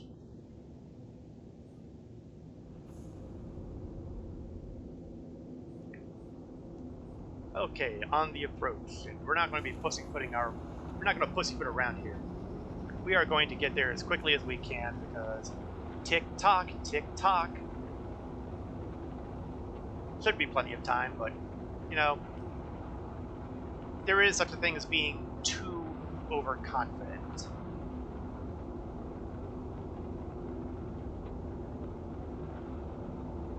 man, I hate flying in pitch black.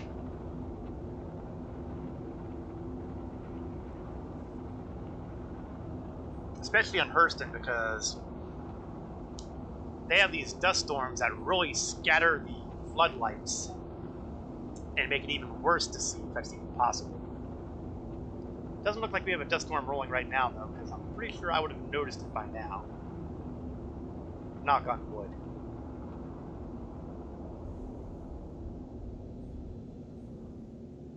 We are 1.6 kilometers up and dropping.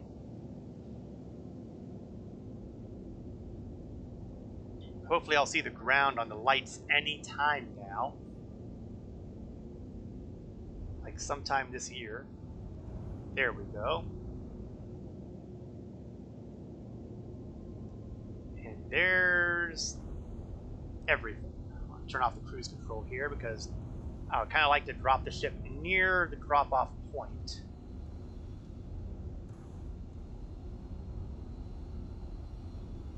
But I think there's only going to be so close I can get. I don't think I can drop it. Well, you know, now that I'm thinking about it, now I want to try it. Can I get myself landed in the middle of their little town here? I don't think so. Looks like I might be just a little bit too big for that sort of thing.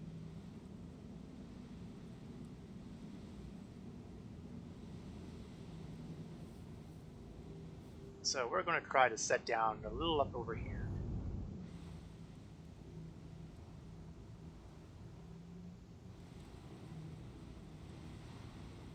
Oops, I'm going to land on top of a turret there.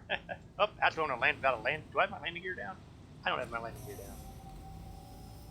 Landing without landing gear becomes a little challenging. Ah! And there it is again. What? There must be something going on with my shaders or something, because that's dusty. And now I'm on top of a garbage heap.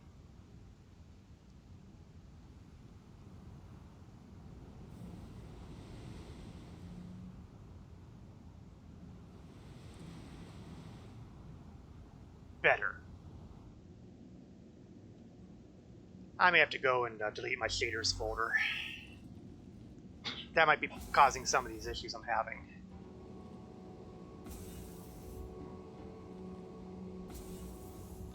Okay, time is 4 minutes. Plenty of time. It would have to be really, really windy outside for me not to cross 74 meters to drop this off. Yeah, more about that turret in a minute. Well, okay, maybe a little more than a minute because I want to get these things delivered before I start playing around.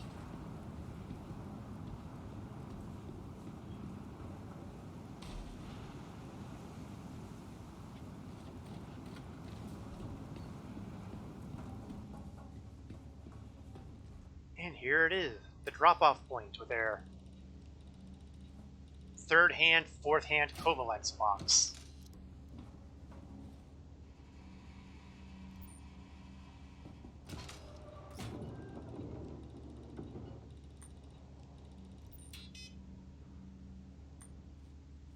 Oh, I love that sticker.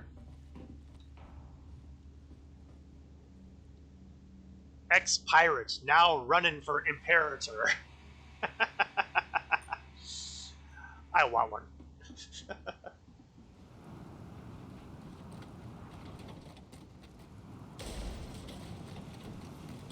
Moving along, we still have 3 more containers, each of which are ticking closer and closer to doomsday.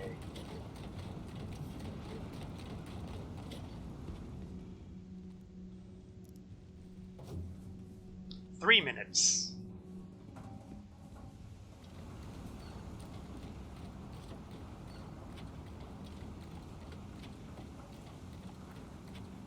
Nothing like a little pressure.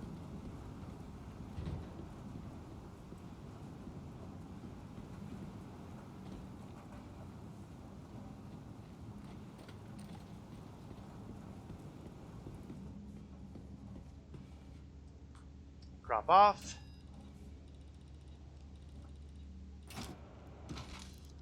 Place it in. And we're not even going to wait on this one because tick-tock, tick-tock.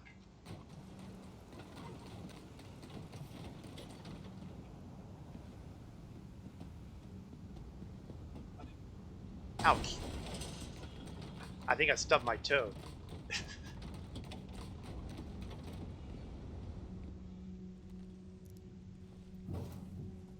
2 minutes. You know what? I think these things just got synchronized somehow.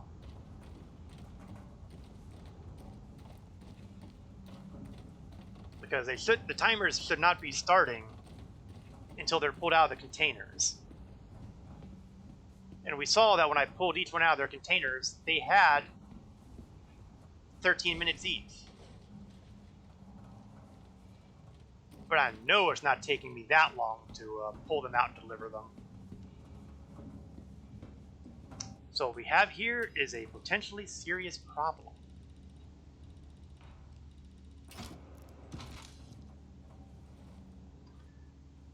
Ah! And now I'm getting FPS issues. Oh, there we go. Ugh. They're trying to get me killed.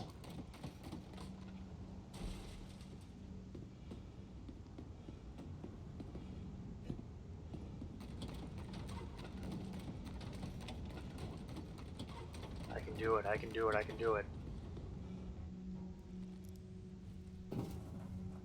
2 minutes on this one, okay. We're good.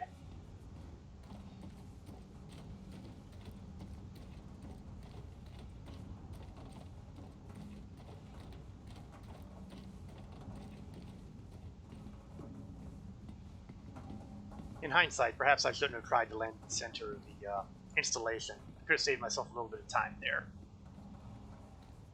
No biggie, no biggie. It all works. More importantly, I still get paid.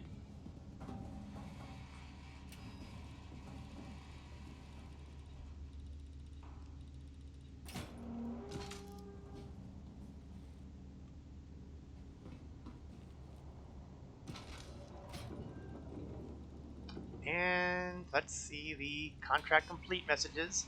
Yes, objective complete. Oh, I think the sun's coming up. Claim complete. Cash awarded.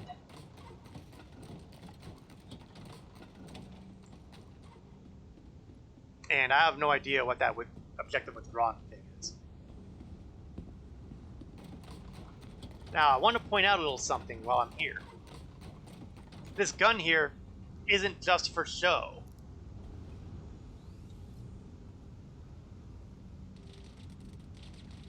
It is a workable anti-personnel weapon.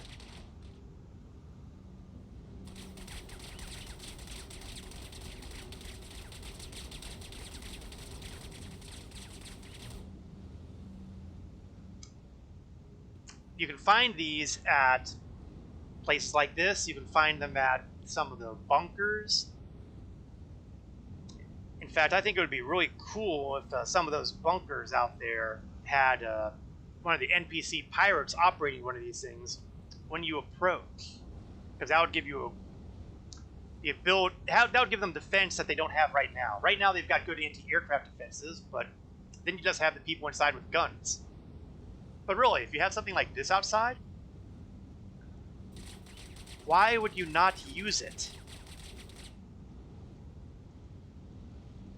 I think I'm out of ammo.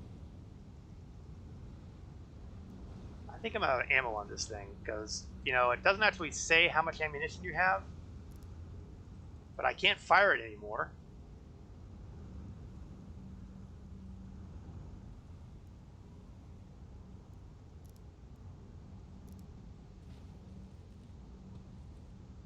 Or if it recharges over time.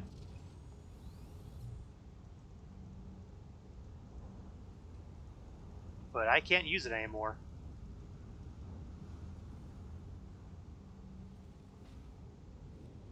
It was nice. But I wanted to point that out since I'd landed practically right next to it, so. I would have felt really badly if I didn't at least open up with it. Clearly, it's using ballistic ammunition.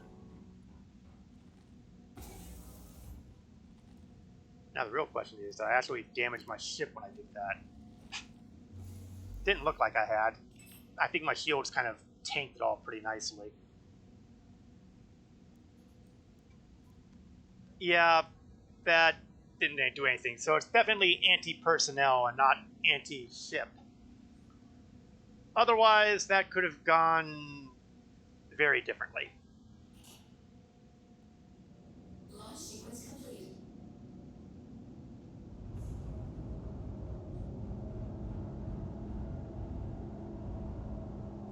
All right. Oh! Oh!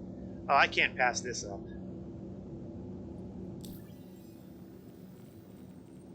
I've just gotten a message from my good buddy, Miles Eckhart. I have not successfully gotten past the mission because of various reasons, because of timing or bugs or what have you. So we're going to try to get this out of the way once and for all. Now, granted, out of the way once and for all really means from now until 3.15 lands, because reputation is also going to be cleared out.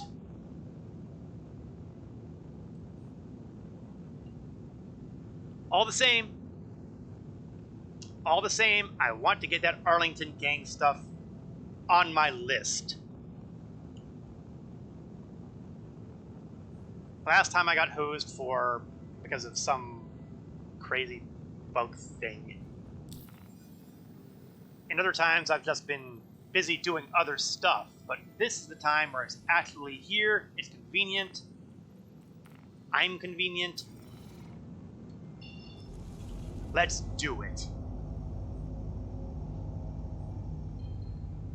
This requires me to go to Lorville, but luckily, Lorville is on the way. Quantum travel engaged. Landing gear up.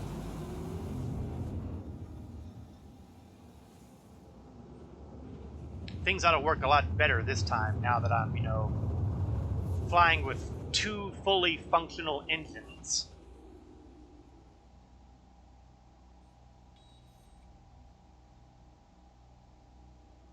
Quantum travel complete. Now, see, that's the one thing that's great about Lorville. You can see where the landing zone is easily. They have it marked in nice, bright, glowing letters. Not to mention that they have a really recognizable landmark all the way over here with bright red lights.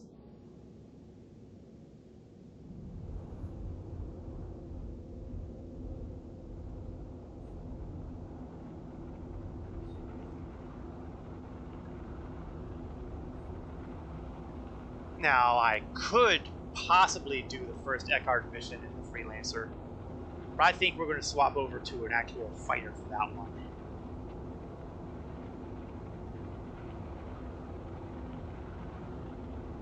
After all the problems I've had, I'm taking no chances.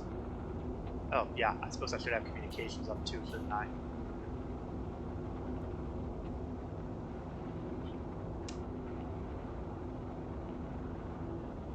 Now, landing the Freelancer in the medium bay, that's a little more challenging.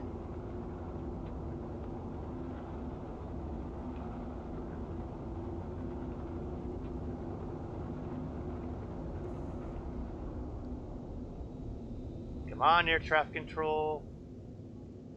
Anytime you want to contact me, there we are.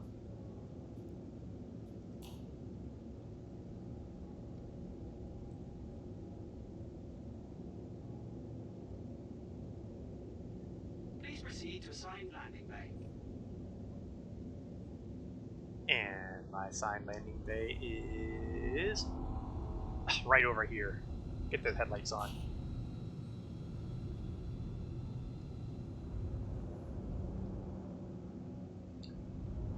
And start leveling out.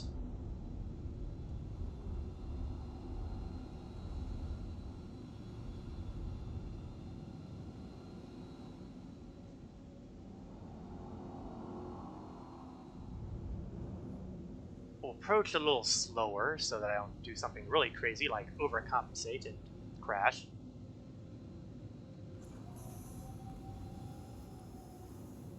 Landing gear down.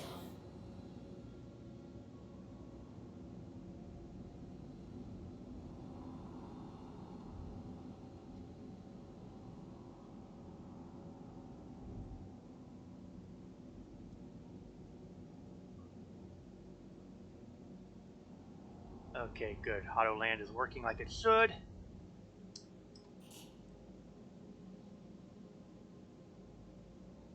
I don't feel the need to restock anything, or repair, or refuel. Landing successful. So we can just leave it all alone.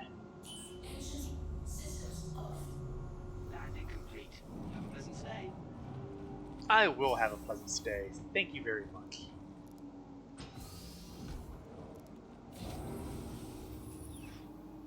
Oh, and for a change, my exit is right facing the elevators.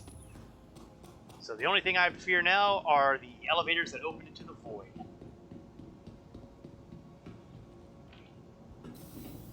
And it is not. Alright, to the spaceport, and then from there to Metro Center. Actually, you know what? It probably would have been easier if I'd had the void, because I would jump through, I would go into the hab at Metro Center, I could save myself the entire bus ride. But that's just not the way it's gonna work. I will take the moment to store the Freelancer because, what can I say? I don't trust the folks at Lorville.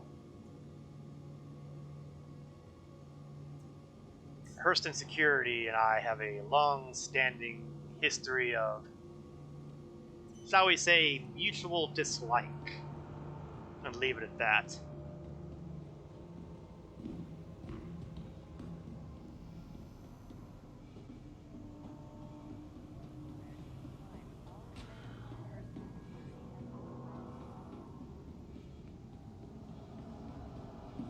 We'll just do a quick run to the handy dandy. Oops.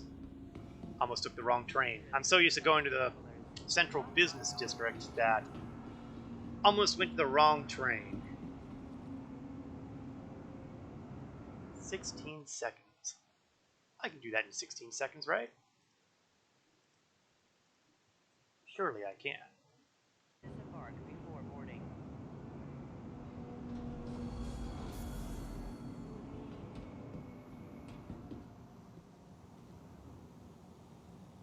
Hop on board and get ready for a ride.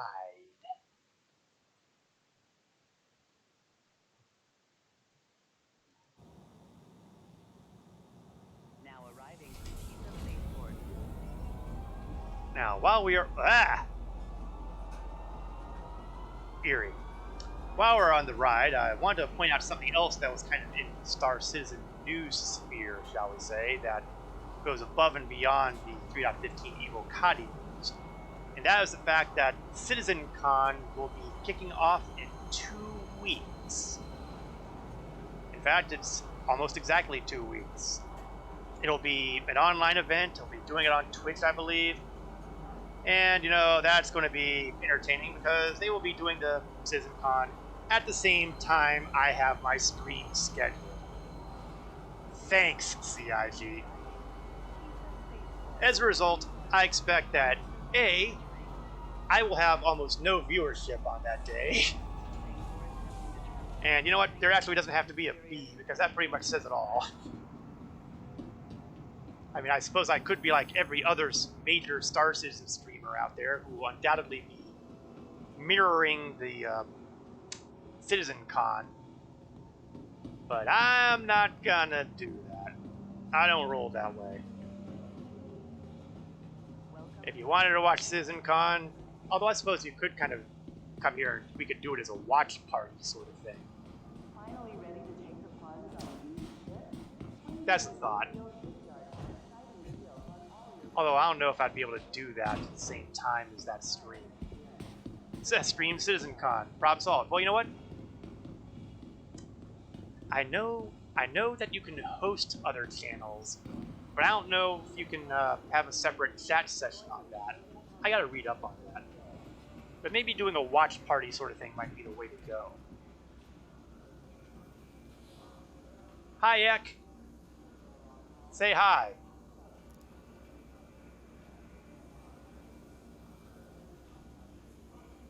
Oh god, this bug's out. There we go. Hey, Slick.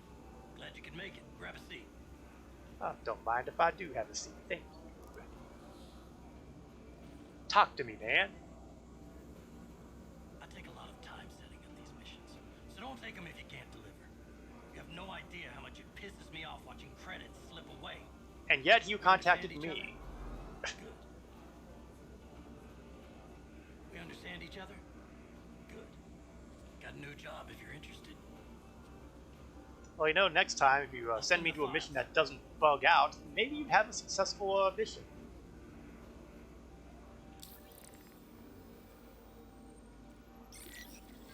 Thanks. Get out there. Yeah, let's see if we can actually do a mission that, you know, has the opponent actually show up. Watch it on Twitch, stream Twitch window, comment. I can't help but think there's got to be a more official way of doing it.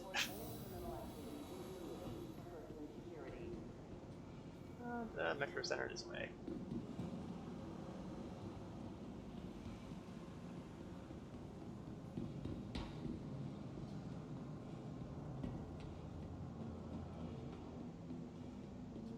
Yeah, I'll have to kick it around. I got 2 weeks to think about it. Need a job? Person dynamic. I mean, literally until 5 minutes ago, I didn't even consider the possibility of just making a watch party out of it.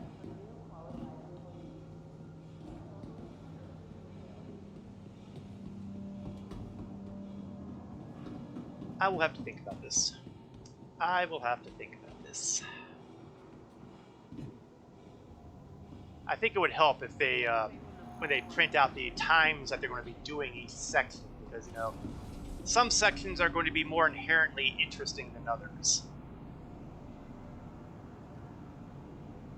I mean, everybody wants to know about the whole, how are the ships coming out? What's coming out next? When's my favorite ship going to be released? But some of the more technical and underlying stuff, maybe a little more dry.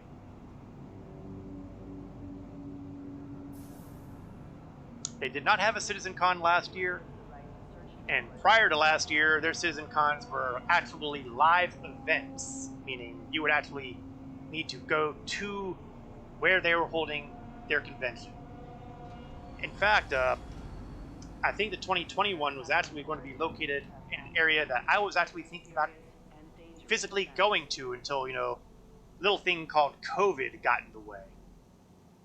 So I was like, thanks, pandemic. You screwed up likely the one chance I would have to actually attend one of these things in person. Thanks awfully.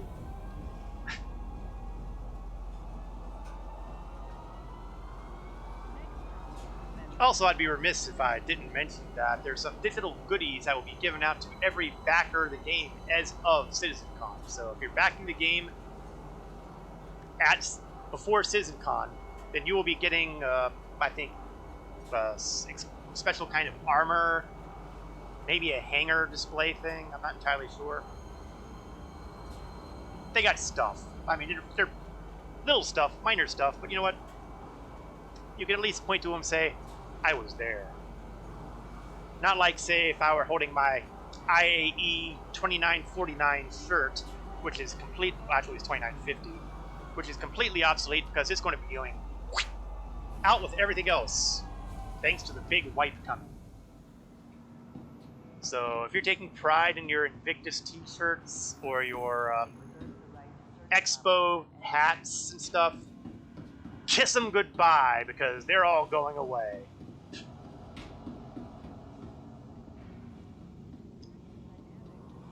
And this is why it drives me nuts that they don't put these things on the CIG store sometimes.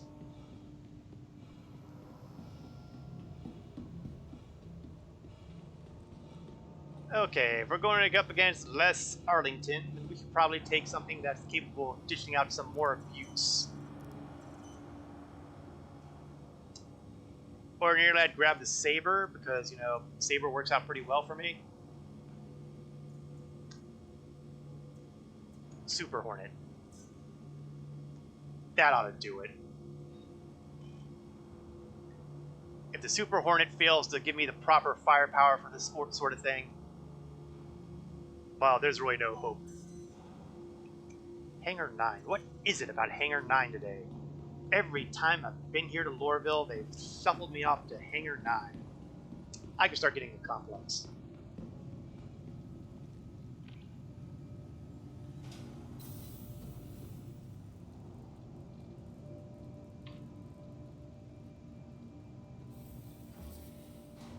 I will get this Arlington mission done today if it's the last thing I do.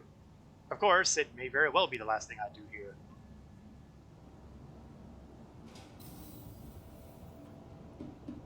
I mean, accidents happen. Asteroids. Other equally unpleasant things. Or the mission could bug out on me again. At least that would be a benefit of having the reputation wipe. I won't have to worry about Eckhart screaming at me for failing another mission at that point.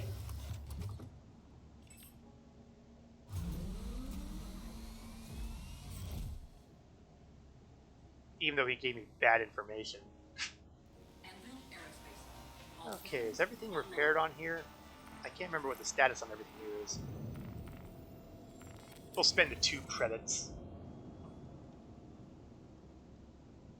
Let's take a second to link up my guns.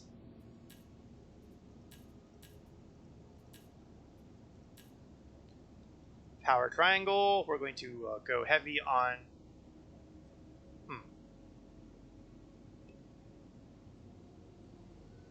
We'll take one step towards weapons. We'll leave the other 2 equalized.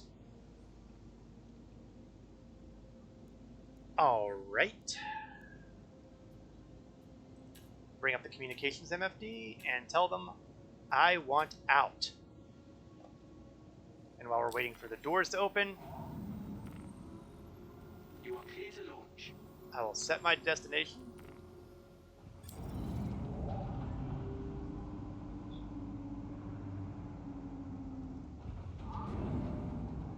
Yeah, I didn't really mean to try shooting the people up here, really. Takeoff complete. Just because I have a long-standing grudge against Hurston Security and all. Landing gear raised. Oh, and how about that? I'm practically pointed right to where I want to go.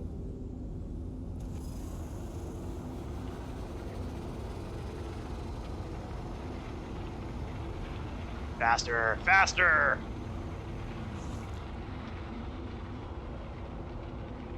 Thank you. Please, Mrs. Newton.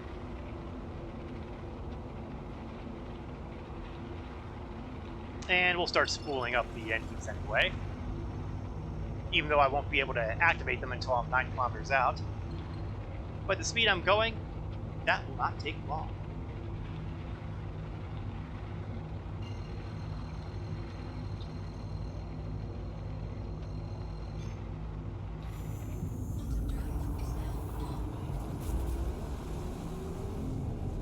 Alright. I'm coming for you, Les.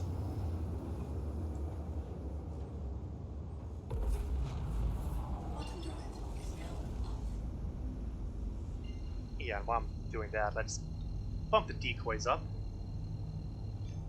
Because missiles happen. And you know what? I'm hacked off enough at this guy. I might hit him with missiles. Just practicing up.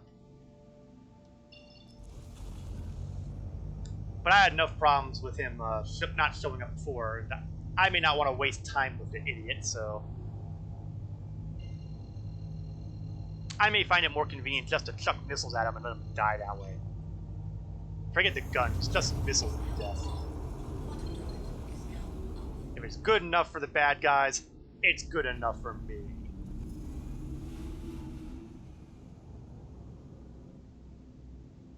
So there's the neutralize marker. That's okay. The problem began when the neutralize marker went away and no one else showed up.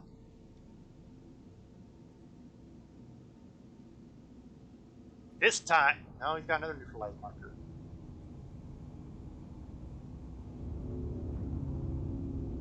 I'm not going to panic yet. But this is kind of what happened the last time, I think. And there was nobody there.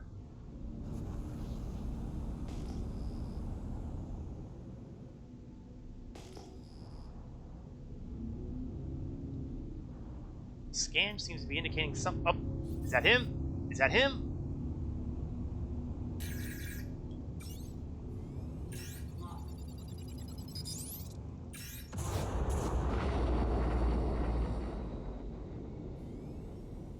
Die, you parasite. He didn't die, did he?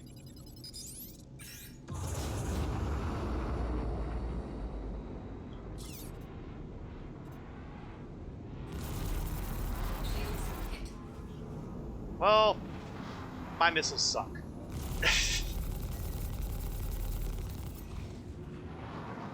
And he's flying a Hornet too, which is charmingly ironic.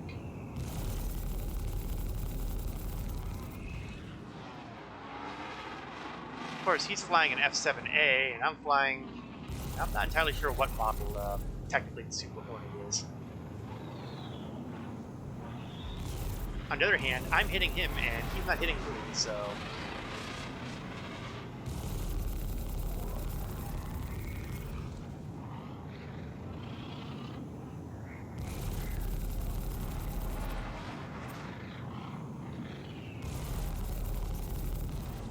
Accursed desync.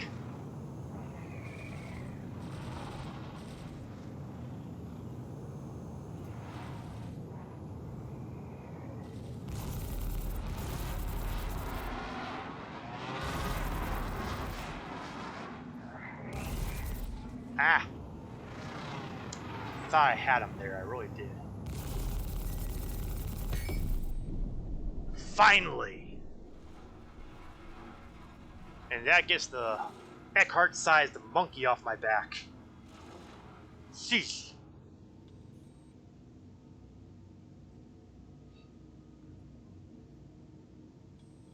$8,000 UEC. Not huge amounts of profit on him, but that's not the point, because what that does is it opens up the chain of other bounty hunting missions for Miles Eckhart. And speaking of Eckhart, I am now in the positive on both of his, which is good, because I wasn't before. The confidence, I think, well, no, it was the affinity that went down. And that should open up further bounty hunting missions from Eckhart for more Arlington guys, although they don't necessarily pop up immediately. I'm pretty sure it's off of the bounty hunting and not off of mercenary. And they get to be a little bit more complicated until you run up against Hammerheads and Idrises. Oh, see, there we go. Another one right there. Arlington gang member Nix Cantwell.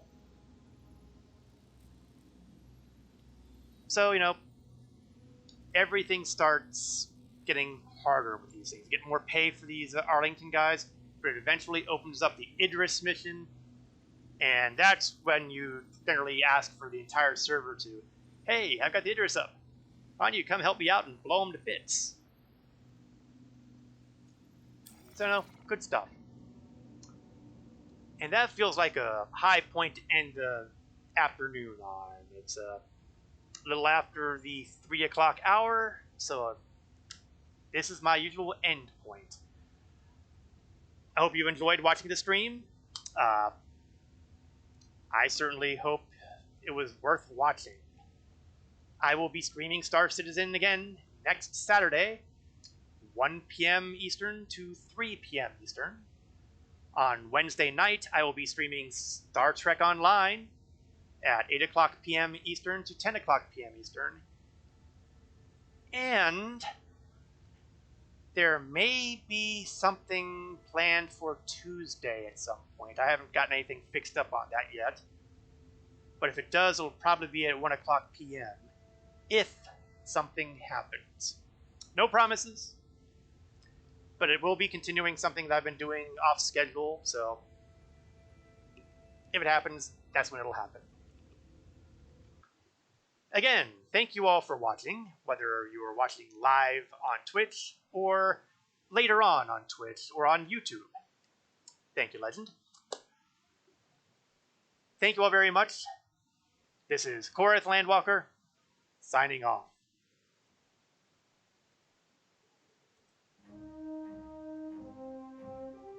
It might have something to do with Vikings.